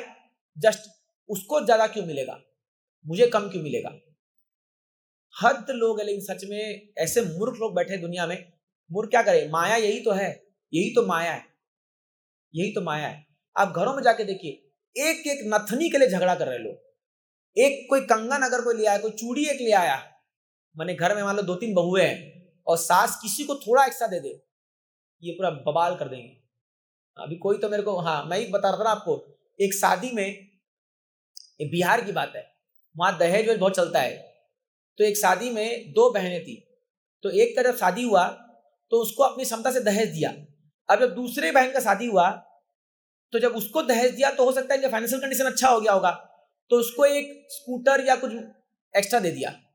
अभी जो उसका जीजा है, मतलब जो, ये बारात वाले दिन रूठ के बैठ गया, जब तक मेरे को स्कूटर नहीं दोगे मैं आगे नहीं बढ़ूंगा। बोले तुम इसको ज्यादा दे रहे हो, मेरे को कम दे रहे हो। बड़े नालायक, तेरी शादी 5 साल पहले हुई थी। बोले नहीं मैं, अब इसका वैल्यू है वहां पर। लिटरली वो एक ड्यूटी मेरे को बता रहे थे, उसी की 2 बहन थी उसके साथ। बोला प्रभु जी ऐसा बेइज्जती किया ना वो वहां पर हम लोग का, क्या बोलूं मैं आपको। एक थोड़े से गिफ्ट के लिए। बोले नहीं नहीं, मेरे को तुमने कम दिया, कम दहेज दिया, मेरा वैल्यू कम किया तुमने। मैं तुम यार इतने बिकाऊ हो तुम। आप कई शादियों में जाके देखो, थोड़े दहेज के लिए लोग वापस लौट जाते हैं। तो देखा होगा फिल्मों में, आप देखते हो क्या मेंटालिटी है, थर्ड क्लास मेंटालिटी लोगों, खास गांव के लोग आप जाके देखिए, थोड़ा पैसों के लिए जो है माने लिटरली बेचते हैं अपने बेटे बेटियों को, बेचते हैं। अगर आईएएस बन गया 1 करोड़, मेडिकल बना 50 लाख, इंजीनियर बन गया 30 लाख, गवर्नमेंट जॉब है इतना लाख, बोली लगती है। मैं सुना हूं ऐसा होता है। ऐसा जब हमारा एनआईटी में एडमिशन हो रहा था ना, तो कुछ बिहार से लोग आए थे, तो लोग बोलते अच्छा ब्रांच ले हो, अगर कंप्यूटर साइंस है तो 10 लाख ज्यादा, मैकेनिकल है 5 लाख कम, अगर सिविल या सेरामिक है उस 10-15 में निपट जाएगा। लिटरली जितना क्वालिफाइड उतना उसका बोली। मैंने बेच रहे लिटरली अपने बच्चों को। क्या शादी कर रहे हो भाई? तो ये इससे ऊपर उठना चाहिए लोगों को। मैंने how they are selling their children, ये अत्याचार है। ये आप समझ पा रहे होगे। थोड़ा हमारे मन को थोड़ा सा और विस्तरित होना चाहिए। अरे चल ना, जान देने यार। जैसे आज एक वीडियो में देखा कि एक, शायद ग्रुप में भेजूंगा, एक लड़की आ रही है मॉडर्न कॉफी पीते हुए, और वो दिया खरीद रही थी। तो वो जो एक गरीब औरत दिया अभी दिवाली वाली आप दिया खरीदोगे, वो बोली 50 रुपए का है। बोलती हाँ इतना महंगा दिया बेचता है कोई, चल 2 रुपए कम कर। तो एक लेडीज आती है, उसको बोलती है मैडम आप 300 रुपए कॉफी पी रहे हो, आप 800 रुपए का पिज्जा जब घर में मंगाते हो मैकडोनल्ड से या कहीं से पिज्जा हट से, कभी तोलमोल कर तो 10 रुपए आप टिप दे देते हो, देते कि नहीं देते वो डिलीवरी वाले को, और यहाँ 5 रुपए दिया के लिए आप इसका माथा खराब कर रहे हो। मेंटालिटी देखिए। हम लोग ऐसा करते ही हैं, शायद माता लोग ऐसा करती हो ऐसा। इसका मतलब ये नहीं कि तोलमोल ना करें, इसका मतलब ये नहीं हमेशा, बट कहीं कहीं पर चिल्ला 2 रुपए चलता है ना। अभी कल हम लोग कैब में गए तो 213 रुपए हुआ। अब मैं 220 रुपए दिया उसको, तो बोला प्रभु जी चेंज दीजिए। मतलब क्या चेंज दूं, 7 रुपए रख लो, क्या फर्क पड़ता है। आप क्योंकि हम उसको और भी घुमाए, थोड़ा और काम किया, अच्छा व्यक्ति था, बोल के मेरे को मन से मैंने 2.20 रुपए दिया। अगर खड़ूस होता ना, मैं 3 रुपए ढूंढ के लाता। फिर पॉइंट ये कि कहीं कहीं पर उदार बनना जायज है। कुछ लोग होते हैं जो इतने कंजूस होते हैं कि मतलब एक एक चीज को गिनेंगे। इनफैक्ट यहां तक भी आपको बताना चाहता हूं, कोई यात्रा जब जाते हैं, जैसे अभी कई लोग यहाँ वृंदावन यात्रा जाएंगे, वो कैलकुलेट करते हैं हमने इतना पैसा भरा है, आज हमको इतना का खाना मिला, हमको यहां घुमाए, यहां नहीं घुमाए। Third class mentality. क्या वो धाम में जाकर के भगवान की भक्ति करेंगे बताइए? तो जब वो ये पैसा, तो मैं बोलता हूं भैया हमारा टूरिज्म नहीं है, तुम वापस रखो, 500 रुपए एक्स्ट्रा मेरे से ले लो, बट ये लांछन मत लगाओ। जैसे मान लो कहीं लेट हो गया, मान लो प्रसाद नहीं आया, हमको यात्रा में लाया प्रसाद नहीं दिया। अरे भाई तुम क्या हमको टूरिज्म समझ रखे हो क्या, कि तुम पैसा दियो तो हम तुम्हारा वो करेंगे? जाना तो जाओ, नहीं जाना मत जाओ, कोई प्रेशर थोड़ी है किसी पर। बट ऐसे लोग हैं, इसलिए ऐसे लोग को मैं कभी नहीं चाहता कि हमको यात्रा लेके जाए। इनफैक्ट अगर आप में से कोई ऐसा बैठा है तो भी आज ही फुल रिफंड दे देते आपको। मैं रियली बोलता हूं लोगों को, डोंट कम फॉर यात्रा। एटलीस्ट हमारे साथ अगर आपका ये मेंटालिटी है कि मेरे को यहां नहीं घुमाया, वहां नहीं घुमाया, मेरे को एसी रूम नहीं दिया, मेरे को बस में आगे नहीं बिठाया, हाँ मेरे को एक कचौड़ी कम मिली, जलेबी ज्यादा उसको दिया, क्या भक्ति करोगे आप? क्या आपके मन में जितना वहां? बल्कि जब आप यात्रा में जाते हो तो आपको इतना होना चाहिए कि प्रभु जी मैं नीचे बैठता हूं, आप ऊपर बैठो, लो आप रूम ले लो। जिस दिन आपका ये भाव आएगा तब रियली आप यात्रा में आपको मजा आएगा, फिर आपको लगेगा, क्योंकि आप त्याग की भावना से जा रहे हो। बट देयर आर पीपल एक एक पैसा का हिसाब रखते हैं कि जी अच्छी बात है, हिसाब रखिए, but then don't compare it with your spiritual life. अपने स्पिरिचुअल लाइफ में अगर आप ये चीज करोगे तो ये, और लिटरली बता रहा हूं, मैंने जस्ट बोला था कि हम यात्रा से कुछ बचाते नहीं, हमारा मूड ही नहीं है वो बचाने का। इनफैक्ट लास्ट वृंदावन यात्रा में 1 लाख रुपया मैंने अपने तरफ से खर्चा किया था, क्योंकि हमने इतना गॉर्जियस फेस्टिवल किया था कि हम तो इवन यहाँ तक ऐसे भी कि 4-5 लोगों तो हम ऐसी यूथ लोगों को फिर ले जाते हैं, फिर आके बोलता है प्रभु जी घर से पैसा नहीं मिला, छोड़ पैसा को, चलो।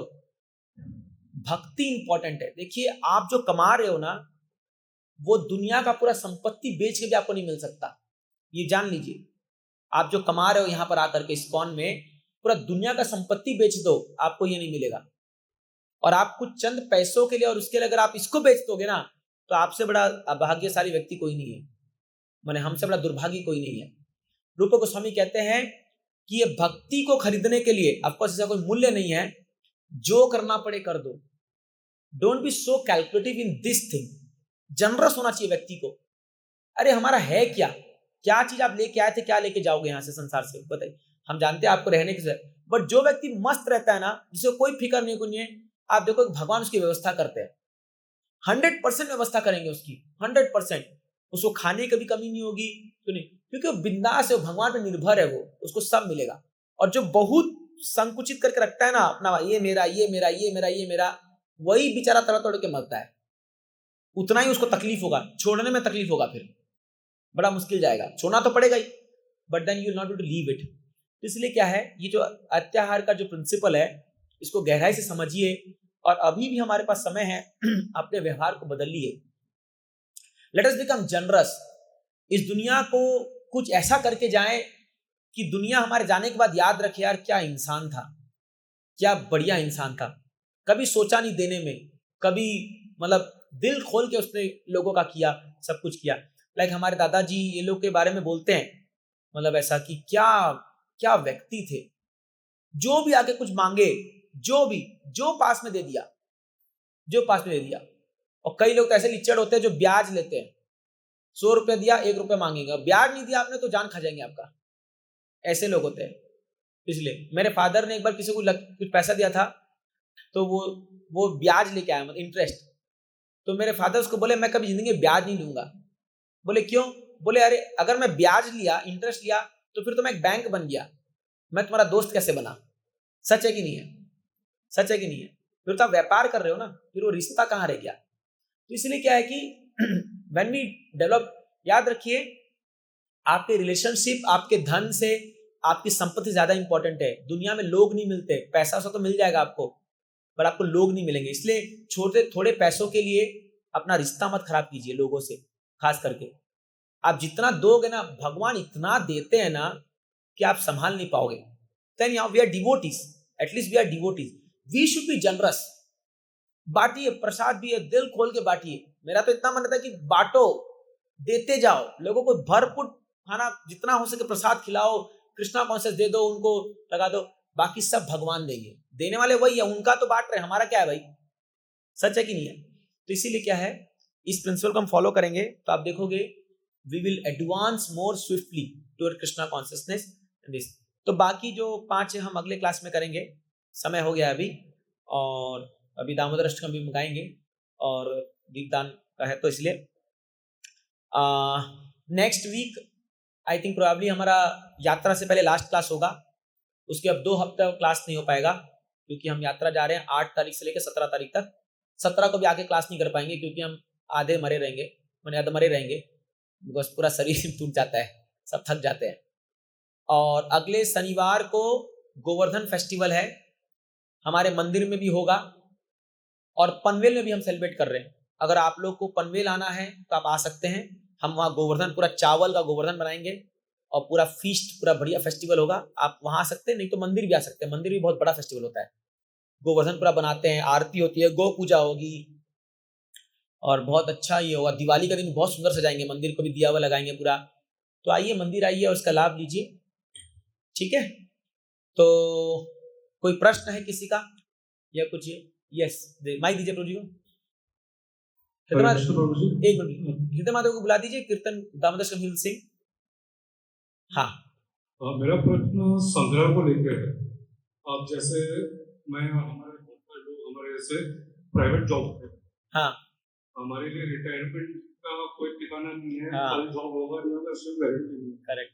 तो एक जनरल प्रवृत्ति है, तो मेरे में भी है, और पिछले 8-10 साल से ज्यादा बढ़ गई, क्योंकि अब मेरा बेटा बड़ा पड़ा, हाँ, तो भविष्य के लिए संग्रह करना है, करेक्ट, अपने लिए भी और उसके लिए भी। हाँ, अब जैसे मैं कुछ दिनों से भक्ति में हूं, तो मुझे थोड़ा बहुत समझ में आ रहा है कि कितना, मतलब नहीं करना चाहिए, बस पॉइंट ये है कि नहीं करेंगे तो भी प्रॉब्लम, समझ गया, और करे तो दिमाग में परेशानी है। हाँ। तो मतलब क्या करना चाहिए इससे? एकदम प्रैक्टिकल क्वेश्चन है प्रभु जी का, बहुत प्रैक्टिकल क्वेश्चन है और बहुत सही भी है। गृहस्थ लोगों को संग्रह करना पड़ता है, तो रूप गोस्वामी एक प्रिंसिपल देते हैं 50%। रूप गोस्वामी का एक प्रिंसिपल है गृहस्थों के लिए, अब फॉलो करना नहीं करना ये आपके ऊपर है। अगर एक व्यक्ति जितना अमाउंट कमाता है उसका 50% उसको रिलीजियस काम में लगाना चाहिए बताते हैं। 50% रिलीजियस काम मतलब यात्रा करना, मंदिर में दान देना, प्रसाद बांटना, आपके जो भी धार्मिक कार्यक्रम है पूरा आप कैलकुलेट कर लीजिए। 25% परिवार संभालने के लिए और 25% सेविंग। ये अगर रियली आइडियल गृहस्थ है तो ये है, बट ये कई बार प्रैक्टिकल नहीं हो सकता। मान लीजिए कोई आदमी 30,000 रुपए कमाता है, अब 15,000 वो दान में ही दे दिया तो क्या खाएगा, क्या रखेगा और क्या करेगा, तो ये है। बट हम लोग क्या बोलते हैं इस्कॉन में कि आप एटलीस्ट अपने इनकम का 10-20% जो है आपको सेविंग करना चाहिए। और क्यों सेविंग करना चाहिए? जैसे आपने कहा कि मेरा बेटा बड़ा हो रहा है, देखिए आप अगर बेटे को खाली बैठे बैठाए पूरा धन दे दोगे ना, जैसे हम लोग कई बार कहते हैं यदि पूत सपूत तो धन क्यों संचय, और पूत कुपूत तो धन क्यों संचय। अगर पूत आपका सपूत है तो आप धन संचोगे कोई मतलब नहीं है, वो इतना खुद कमा देगा कि आपको दरकार नहीं है। और पूत कपूत है तो जितना भी धन संचोगे उड़ा के बर्बाद कर देगा, तो धन क्यों संचय। ये शास्त्र का नीति है। But any how let us be practical. धन संचय कीजिए, बट आप इस माइंड से कीजिए कि जब मैं रिटायर होऊंगा मैं फुल टाइम भक्ति में दूंगा, ताकि उस समय अगर फाइनेंशियल प्रेशर आए तो मेरा जो इस समय का जो मेहनत किया हुआ है वो काम आ जाएगा। बट अभी लोग जब धन संचय करते हैं वो किसके लिए? भोग वृत्ति से जो संचय करते हैं कि बूढ़ा होकर एंजॉय करूंगा, अभी तो मैं बहुत खट रहा हूं, मेहनत कर रहा हूं, जब बूढ़ा हो जाऊंगा ना तब पूरा वर्ल्ड टूर करूंगा, इधर जाऊंगा, ये घूमूंगा, ये करूंगा, देन दैट संचय इज सिंफुल। समझ रहा? बट अगर आपका, इसलिए मैं अपने यहाँ भी कई गृहस्थों से मैं कहता हूं कि आप ऐसा फाइनेंशियल प्लानिंग कीजिए कि एक उम्र के बाद, जो भी उम्र हो, 55 हो, 60 हो, आप जो डिसाइड करो, रिटायरमेंट के बाद आपको दोबारा मुड़ के ना देखना पड़े एक पैसे के लिए घर में। समझो ना? जैसे अगर मान लीजिए परिवार तकलीफ में है और आप पूरा भक्ति में लगे हुए हो, तो फिर समाज आपको गाली देगा, अरे क्या तुम कर रहे हो। तो इतना संचय कीजिए एटलीस्ट। अब वो लिमिट क्या है वो आपको डिसाइड करना पड़ेगा, उसका तो कोई लिमिट नहीं है, चाहे 5 करोड़ या 5,000 करोड़ कर लो वो भी कम पड़ेगा। समझ? तो एक लिमिट बांधिए, अपने मन को से कीजिए इतना, ये पॉइंट है भैया, इतना संचय कर दिया, दैट्स इट। उसके बाद भगवान। अब रही बात आपके बेटे की, उसका भी कर्मा है ना, उसका भी कर्मा है, वो भी उसके जीवन में यदि उस धन का सुख लिखा है तो वो उसको मिलेगा, और नहीं लिखा, आप कई हजार करोड़ भी, इतिहास गवाह है, माँ बाप हजारों करोड़ छोड़ के गए, बेटा आज भिखारी बन के घूम रहा है। ये आपका मुंबई का फैमिली ले लो, अंबानी फैमिली में ही जो ये दोनों का भाई का जब डिवीजन हुआ तो सबसे ज्यादा संपत्ति इसके पास आई थी, छोटे भाई के पास। आज देखो बैंकरप्ट हो रखा है। हुआ ना चीजें, बुद्धिमानी से काम नहीं लिया, अय्यासीगिरी और इस समय उड़ाते गया। तो वही चीजें है ना। तो इसलिए क्या है, अपना कर्मा भी एक होता है, लीव इट टू कृष्णा, वो छोड़ेंगे। यस, एक अमाउंट आपको छोड़ के जाना चाहिए इमरजेंसी के लिए। बट अगर आप अपने बेटे को पूरा, ले बेटा करोड़ संपत्ति तेरी है, खा पी ऐश कर, वो 1 महीना बाद आएगा, पापा खत्म हो गया। क्योंकि इस संसार में पैसे की कोई वैल्यू है भी नहीं भी है, उड़ाने वालों के लिए कोई वैल्यू नहीं है, ये इतिहास में देखा गया है। इसलिए as a devotee financial planning बहुत जरूरी है। अगर आप अपने आप को एक उम्र के बाद फुल्ली डिवोट करना चाहते हो भगवान की सेवा में, जो कि करना चाहिए, शास्त्र कहता है कि आखिरी का 10-15 साल फुल्ली कृष्णा को समझाना चाहिए, fully once to retire from family life and fully devoted husband and wife, तब आप शुद्ध भक्ति की ओर बढ़ पाओगे। तो अभी ये अंडरस्टैंडिंग प्रोजी, बाकी तो पर्सनली आप कितना संचय करें उस पर डिस्कस करेंगे फिर वो पर्सनल डेटा है तो हर व्यक्ति के लिए अलग अलग है, उसकी फैमिली कंडीशन, उसके वो चीजों के लिए सब देख के करना पड़ता है। तो ये चीजें हैं, ठीक है। Anything else? पेपर से यस प्रोजी पूछिए, जब प्रोजी सॉल्यूशन देंगे हम लोग को। प्रोजी आप बताइए इसमें कुछ आपका मत है तो। चॉइस है, लेकिन प्रॉब्लम क्या है कि जो पर्सन टू पर्सन जो चॉइस है ना, कौन सी करेक्ट है और कौन से रॉन्ग है, हाँ, वो बड़ा चैलेंज है। क्योंकि जैसे कि चॉइस है भक्त मंदिर में जाना, भक्त बनना, लेकिन क्या होता है कि आदमी उससे लेके वो पार्टी चॉइस करता है और वो बोलता है दिस इज राइट। वो सुबह अगर मंगल आरती में आना है तो वो नहीं आता है, वो 10 बजे से सोता है, वो बोलता है वो चॉइस है, वो राइट है, बोलता मैं साथ ही काम कर रहा हूँ। तो ये चॉइस उसको कैसे समझ में आए कि ये रॉन्ग है और ये उसको कैसे एनालाइज हो रहा है, क्योंकि हम जैसे कोई ये शुगर और ये होते हैं, वो कौन करना उनकी चॉइस है। प्रभु जी, करेक्ट हरि बोल, विकास मिश्र प्रभु, क्लोज द गेट नाउ ना, let them be out now, अभी क्लास का समय नहीं है, हो गया है। प्लीज जो अभी लास्ट आप लोग बाद में आइएगा प्लीज, जो क्लास में दिस इज नो, जो लोग पहले आए, जो मैं रजिस्टर्ड लोग, लेट देम कम इन, फिर क्या बाकी लोगों को प्रसाद की व्यवस्था नहीं हो पाती है फिर करके। प्लीज जो रेगुलर अटेंडेंस है वही लोग क्लास अटेंड कर रहे हैं, वही लोग करें, ये don't allow visitors. somebody should stand on the gate ना। यस पुरी। तो ये चॉइस कैसे उनको पता लगे ये रॉन्ग कैसे, क्योंकि they are thinking this is the right choice. हाँ, वो बड़ा चैलेंज है, क्योंकि हम लोग वो बोलते हैं कि बाकी आदमी माफ कर देते हैं, संडे के जाके उधर बोलते हैं कि हाँ मैंने एक ये मुझे माफ कर दीजिए, लेकिन यहाँ तो बाकी ये जो रेगुलर पब्लिक वो भी तो वही करने जा रहे हैं कि उधर जाके चॉइस गलत करते हैं और फिर एक दिन के लिए मंदिर में आते हैं। वो चॉइस कैसे कंट्रोल किया जाए, हाँ, उनको कैसा अंडरस्टैंड हो जाएगा ये दिस चॉइस इज रॉन्ग। हाँ, हाँ, हाँ, देखिए एक बार बता आपको, चॉइस राइट या रॉन्ग है वो डिपेंड करता है आपका गोल ऑफ लाइफ क्या है। सी, इसलिए एजुकेशन इंपॉर्टेंट है। अब मैं आपको बताता हूं, मंदिर में कई लोग आते हैं, ठीक है, कई लोग अलग अलग मोटिव से आते हैं। कुछ भगवान को कहते हैं ना, आर्थो अर्थार्थी ज्ञानी जिज्ञासु चतुर्विधा भजन्ते मां। कोई व्यक्ति डिस्ट्रेस होके आता है तो वो क्या सोचता है कि जब मेरा दुख दूर हो गया, जब तक उसके जीवन में दुख रहेगा ना, वो मंदिर आता जाएगा, वो माथा टेकेगा, डोनेशन देगा, सब कुछ करेगा। जिस दिन उसका दुख दूर हुआ वो बोलेगा भैया मेरा काम हो गया, बाय बाय, वो मंदिर में दिखेगा नहीं फिर। ये आर्तो है। कई अर्थार्थी, जब उसका बुरा समय चल रहा है, पैसा, कई को मैंने ऐसे देखा कि खाने के जिसको मानते हैं, मतलब खाने को नहीं मिल रहा है, अब टेंपल में फ्री प्रसाद मिलता है तो बराबर प्रसाद के टाइम में वो आ जाएगा, और जब उसका सिचुएशन ठीक हुआ वही व्यक्ति बाहर चला जाएगा। बट भगवान नोटिस करते हैं, एक एक दाने दाने का निकालेंगे उससे फिर, क्योंकि मैं आपको स्टोरी बताऊंगा इसमें। तो ये दो कैटेगरी के लोग हैं। थर्ड कैटेगरी के लोग हैं जिज्ञासु, जिसको रियली जानना है कि भाई भगवान कौन है, क्या सही में भगवान होते हैं, अगर है तो मुझे कैसे प्राप्त करना है। और चौथा है ज्ञानी, जो जान के आता है कि नहीं मुझे भगवत प्राप्ति करनी है। ऐसे बहुत रेयर होते हैं, बहुत रेयर होते हैं। मोस्टली आर्तो अर्थार्थी होते हैं, जो डिस्ट्रेस है, परेशानी हो गया, पूरा जीवन में ट्राई किए भोगने का, माया से बहुत लात खाए, अब बोले भैया कहाँ जाए, चलो मंदिर चलो। कई लोग तो ऐसे हैं, मैं आपको बता रहा हूं, अभी कितने लोग यहाँ मंदिर में आते हैं अपने बूढ़े माँ बाप को लेकर के, प्रभु जी कोई जगह है क्या मंदिर में? माँ बाप, हम चाहते थे कि थोड़ा माँ बाप भक्ति कर ले, मेरे को मन करता है 2 चपाट लगाऊं उनको मैं काल के। पूरे जिंदगी भर माँ बाप तुम्हारे लिए खटे, मेहनत किए, वो पूरा संसार को भोग लिए, अब जब बूढ़े हो गए हैं, वो इनवैलिड हो गए हैं, जब उनकी बीमारियां शुरू हो गई है, तब तुम लाके मंदिर में पटक रहे हो ताकि मंदिर वाले उनका ख्याल रखेंगे और तुम इंद्र भोग करोगे।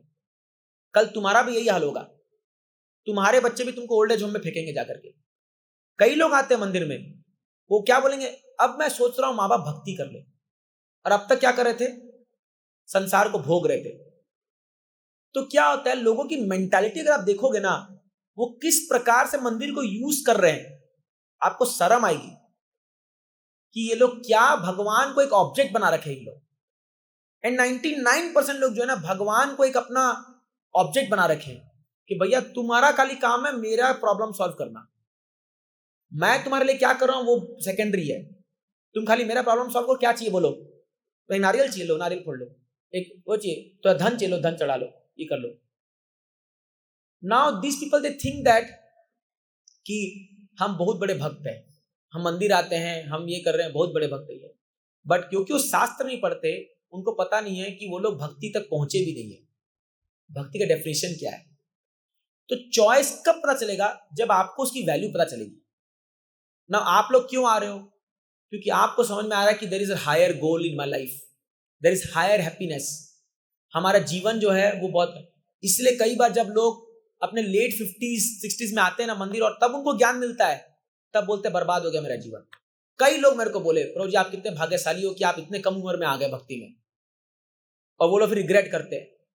तो इसलिए क्या है, ये चॉइस तभी समझ में आएगी जब आप उसकी वैल्यू समझोगे कि हम क्या प्राप्त करने जा रहे हैं। जिस आदमी का गोल है कि उसको 1 लाख रुपए कमाना है और वो खाली दिन में 1 घंटा काम करना चाहता है, कभी कमा पाएगा वो? जिस आदमी का गोल है भैया मेरे को तो खाली 2 वक्त का रोटी चाहिए, और तो वो 1 घंटा जाके रिक्शा चला लेगा तो उसका तो रोटी मिल जाएगा उसको। तो गोल क्या, उस पर डिपेंड करता है। एक भौतिकवादी व्यक्ति क्या गोल करता है, भैया मेरा एक फ्लैट हो जाए, एक गाड़ी हो जाए, मेरे बच्चे सेटल हो जाए, बस। बहुत छोटा गोल है। हम गोल क्या कर रहे हैं, हमको इस शरीर से उठ करके भगवत धाम प्राप्त करना है, बहुत बड़ा गोल है। इतना बड़ा गोल है कि कितने जन्म लगेंगे पता नहीं, तो हमको ज्यादा मेहनत करना पड़ेगा ना। जब हमारा गोल बढ़ा तो मेहनत बढ़ी। अगर आप एक भौतिकवादी व्यक्ति को देखोगे कि ये 10 बजे तक सो रहा है, और मैं देखूंगा उसको, मैं बोलूंगा कि मुझे भगवत धाम जाना है और मैं भी 10 बजे सोऊंगा, मैं मूर्ख हूं। मैं उनसे कंपेयर नहीं कर सकता, क्योंकि मेरा गोल बहुत बड़ा है और मुझे उसके लिए 24 घंटा मेहनत करना पड़ेगा, और जो मेरे गुरु जो पद्धति है वो फॉलो करनी पड़ेगी, तब जाके मुझे गोल मिलेगा। नहीं तो अपने आप को भ्रम में रखो, क्या होने वाला, कुछ होने वाला नहीं है, कुछ होने वाला नहीं। इसलिए what is your goal, first decide that. चाहते क्या हो जिंदगी में, हम चाहते क्या है। तो आप जब किसी सच्चे साधु से मिलोगे ना, और वो आपको ये बताएगा, जैसे प्रभुपाद जी, आज अगर प्रभुपाद जी नहीं होते, हमको समझ में था कि मेरा गोल क्या है। अभी मेरा तो गोल था कि बहुत बड़ी कंपनी बनाएंगे, एंटरप्रेन्योर बनेंगे, क्योंकि वही भौतिकवादी लोग हमसे करेंगे। जब मैंने देखा कि यार इससे भी बड़ा गोल है, तो हम वही एनर्जी यहां लगा रहे हैं। आज अगर हम लोग बाहर होते तो प्रोबेबली हम कुछ बड़ा काम कर रहे होते, या कहीं तो कुछ बड़ा फैला रखे होते, पैसा कमा रहे होते, बट आज उतनी मेहनत हम यहां कर रहे हैं क्योंकि हमको पता है हमारा गोल क्या है। तो ये चॉइस आप हमेशा चूज करोगे आपके गोल के ऊपर। तो जिसका गोल इंद्र तृप्ति है वो पार्टी में जाएगा, जिसका गोल सेल्फलेसन है वो मंदिर आएगा, एज सिंपल एज दैट। और जिसका गोल अभी भी इंद्र तृप्ति है और वो मंदिर आने का नाटक कर रहा है, वो कुछ दिन का मेहमान है, वो टिक नहीं पाएगा, वो टिक नहीं पाएगा। बहुत लोग हमने देखा जो मंदिर में आते हैं, बट जब तक आप अपने हार्ट को प्यूरिफाई नहीं करोगे और रियल नॉलेज प्राप्त नहीं करोगे, आप भक्ति कर ही नहीं पाओगे। वो कुछ समय बाद आपकी जो आदतें हैं वो आपको इतना खींच लेगी वहां पर कि फिर वो आप टन जाओगे पूरा वहां पर। इसलिए यहां पर रहने के लिए वही लोग रह सकते हैं जो रियली डिटरमाइंड है, दृढ़ व्रत करना, मतलब करना चाहे कुछ भी हो जाए। ऐसे लोग आगे बढ़ेंगे। फिर अभी मेरे साथ में कितने लोग आए गए हैं, मेरे 15 साल के पूरे इस कैरियर में अनगिनत लोग आए गए। मेरे अपने साथ के लोग जो थे, जो मेरे साथ भक्ति कर रहे थे, वो छूट गए, बट मैं उनको देख के पीछे नहीं हटाऊं। मतलब मैं नहीं रुकूंगा भाई, मेरे को तो चलना है। कोई आए चाहे आए, नहीं आए, मुझे कोई फर्क नहीं पड़ता। अभी हमने कितने लोगों को प्रचार किया, हम मौका दे रहे हैं, भैया हमारे साथ चलोगे तो आगे लेके जाएंगे, और तुमको पीछे रुकना है तो रुक जाओ, हम तो आगे बढ़ेंगे। इस्कॉन थोड़ी रुक जाएगा। कोई संसार में किसी में ताकत नहीं है इस्कॉन को रोक दे। चाहे कितना ही लांछन लगा लो, कितना ही उल्टा पुल्टा बोल लो, किसी में ताकत नहीं है। 10,000 साल चलेगा मतलब चलेगा। ये महाप्रभु का मूवमेंट है, तो इसको रोक नहीं सकता। अब चॉइस आपके ऊपर है, आप इसमें बैठना चाहते हो इस बोट पे, कि अपना खुद आपको बोट बनाना है, बनाओ। हम तो इसमें बैठ के चलेंगे, समझ रहे हो ना। ये पॉइंट मैं बता रहा हूं आपको। बुद्धिमान वो है जो व्यक्ति अपने गोल को क्लियर रख करके और मार्ग पे डटा होकर चल रहा है, फिर रिजल्ट आने शुरू होंगे। जैसे कल हम चर्चा कर रहे थे ना कि वो जो इमली का पेड़ होता है 25 साल बाद फल देता है। इमली का कुछ पेड़ होते हैं जो 25-30 साल बाद फल देते हैं। तो एक प्रभु जी बता रहे थे कि एक जनरेशन लगाता है, दूसरा जनरेशन खाता है उसको। तो वही बात है, आप अगर धैर्य नहीं रखोगे, आप सोचोगे मेरे को, मैं मंदिर आया, मेरा मन शांत नहीं हुआ, मेरे प्रॉब्लम सॉल्व नहीं हुई, मेरा ये नहीं हुआ, इतने इंपेशेंट होने से थोड़ी होगा। अरे दवाई भी डॉक्टर देगा तो 5 दिन का तो देता है कोर्स भाई। आप एक दिन खा के बोलोगे फालतू दवाई दे रहा है, ठीक ही नहीं हुआ, तो घूमते रह जाओ। सारे डॉक्टर बोलेंगे ना 5 दिन का कोर्स है, 5 दिन खाओगे तब ठीक होगा। वही है भक्ति भी है, वेट फॉर सम टाइम। 1 साल तो भक्ति करो और तरीके से करो, 1 साल 2 साल करके देखो, फिर रिजल्ट नहीं आया तब बोलना, तब करना। लोग प्रैक्टिस नहीं करते, फिर आके बोलते हैं इसमें कुछ नहीं है, ये इस्कॉन ना खाली पैसा बना रहा है, अमेरिका भेज रहा है। अरे मूर्ख व्यक्ति, तुम आके इस्कॉन में कितना दिन बिताए हो? खाली आके हलवा और पिज्जा खा के चले गए, और बोलते हो पैसा बाहर भेज रहा है। पहले अंदर आके देखो, प्रैक्टिस करो, कुछ सीखो, यहाँ पर आकर के फॉलो करो, तब आप नाम धरो, तब समझ में आएगा कि हाँ भैया ये जेन्युइन बात बोल रहा है। तो that's why Prabhu ji, it's up to us. देखिए इस दुनिया में आपको भक्ति के लिए कोई प्रेशर नहीं कर सकता, और प्रेशर करने पर आप भक्ति कर भी नहीं सकते। ये हार्ट का मामला है। जब आप रियली अपने हृदय को दोगे तो भगवान आपको सामने से आगे बढ़ेंगे, नहीं तो कोई आपको प्रेशर नहीं कर सकता। आपकी मर्जी है। और हाँ, अब आपकी मर्जी पे आपका डेस्टिनेशन लिखा हुआ है। आप माया को चूज कर रहे हो, फिर माया तकलीफ देगी, फिर मत बोलना कि भाई मेरे को तकलीफ, क्योंकि तुमने चूज किया उसको। याद रखिए दुनिया में कोई भी व्यक्ति जो है वो बिना कारणवश दुख में नहीं है, वो उसके स्वकृत कार्य है। 100% बिलीव करता हूं मैं इस बात पे। आपने माया को चूज किया है, आपने उस तकलीफ को अपनाई है, अब आपको झेलना पड़ेगा। चॉइस था आपके पास, लेकिन आपने इंद्र तृप्ति को चूज किया है, तब उसको झेलो। अभी भी समय है, अगर हम रियली कृष्णा लोटस फीट पकड़ लेंगे ना, माया से हट जाएंगे, तो फिर हम इस राह मार चल पड़ेंगे। बट कोई किसी लिए रुकता नहीं है, कोई रुकेगा नहीं। इवन हस्बैंड वाइफ है, पूरा जीवन में साथ में रहेंगे, बट दोनों की भक्ति अलग अलग चल रही है। कौन कितना इंटेंस है ये कोई समझ लो ना, उनकी अपनी इंटेंसिटी है। कई बार हम देखते हैं वाइफ बहुत जबरदस्त भक्ति कर रही है, हस्बैंड पीछे पड़े हुए। कोई देखा हस्बैंड एकदम बहुत जबरदस्त है, वाइफ को कुछ पड़ी ही नहीं है। तो ये होता है ना, दो अलग अलग जीवात्मा, आप समझिए इस बात को। आपके बच्चे, आपके हस्बैंड वाइफ, ये सब अलग अलग जीवात्मा है। संजोगवश इस जन्म में आपके साथ है वो, बट इसका मतलब ये नहीं कि जो आप करोगे वही वो करेंगे, जो करें, ऐसा नहीं होता है। सब अपने अपने मार्ग पे चल रहे हैं। प्रभुपाद जी हमेशा बोलते थे, everybody has to fly his own plane. जब एक पायलट एयरक्राफ्ट में बैठता है ना, तो रनवे तक उसका लोग सपोर्टिंग सिस्टम रहते हैं। जैसे आप इंडिगो फ्लाइट में बैठे तो इंडिगो के गार्ड्स रहेंगे, सिग्नल देंगे। एक बार टेक ऑफ कर लिया ना, फिर वो अकेला ऊपर, अकेला भैया, अब जो होगा उसको ही संभालना है। चाहे लैंड करे, चाहे ब्लास्ट हो, चाहे वो क्रैश हो। ये भक्ति का मार्ग है। एवरी वन ऑफ अस, हमें अपनी भक्ति की जिम्मेदारी खुद उठानी है। कोई भी आपको मदद कर सकते हैं, हम लोग आपको ज्ञान दे सकते हैं, आपको बता सकते हैं ये गलत है सही है, बट करना आपको है। आप माला जप नहीं करोगे, मंदिर नहीं आओगे, सेवा नहीं करोगे, हाँ नियम पालन नहीं करोगे, फिर बोलोगे ये क्या भक्ति हो रही, क्या हो रही, तो उसके जिम्मेदार कौन है? हम खुद ही है ना, हम नहीं कर रहे हो चीज को फॉलो। इसलिए बट प्रोसेस 100% सही है, क्योंकि ये आज का नहीं है, हजारों साल से चला आ रहा है। और चैतन्य महाप्रभु ने दिया है, ये प्रूवन है प्रोसेस। जो फॉलो करेगा रिजल्ट मिलेगा, जो नहीं करेगा we are sorry, we can not do anything. ठीक है, थिंक स्ट्रांगली मैंने बोल दिया इस पे, बट रियली क्योंकि ये गंभीर लोगों के लिए, ये हमारे क्लासेस सब सिंसियर ड्यूटीज के लिए, मैं ऑनेस्टली बता रहा हूं आपको। इसलिए यहाँ पर पूरा तोड़ू फोड़ू चीजें, धासु धासु चीजें आएंगी, तैयार रहिए, क्योंकि हम गहन चिंतन कर रहे हैं अब। यहाँ हम लोग खाली ऊपर ऊपर से बात करने का हमको वो नहीं है। We have to become sincere devotees, ये हमारा मकसद है। भले कम लोग रहे बट अच्छे डिवोटीज बने, ये हमको करना है। ठीक है।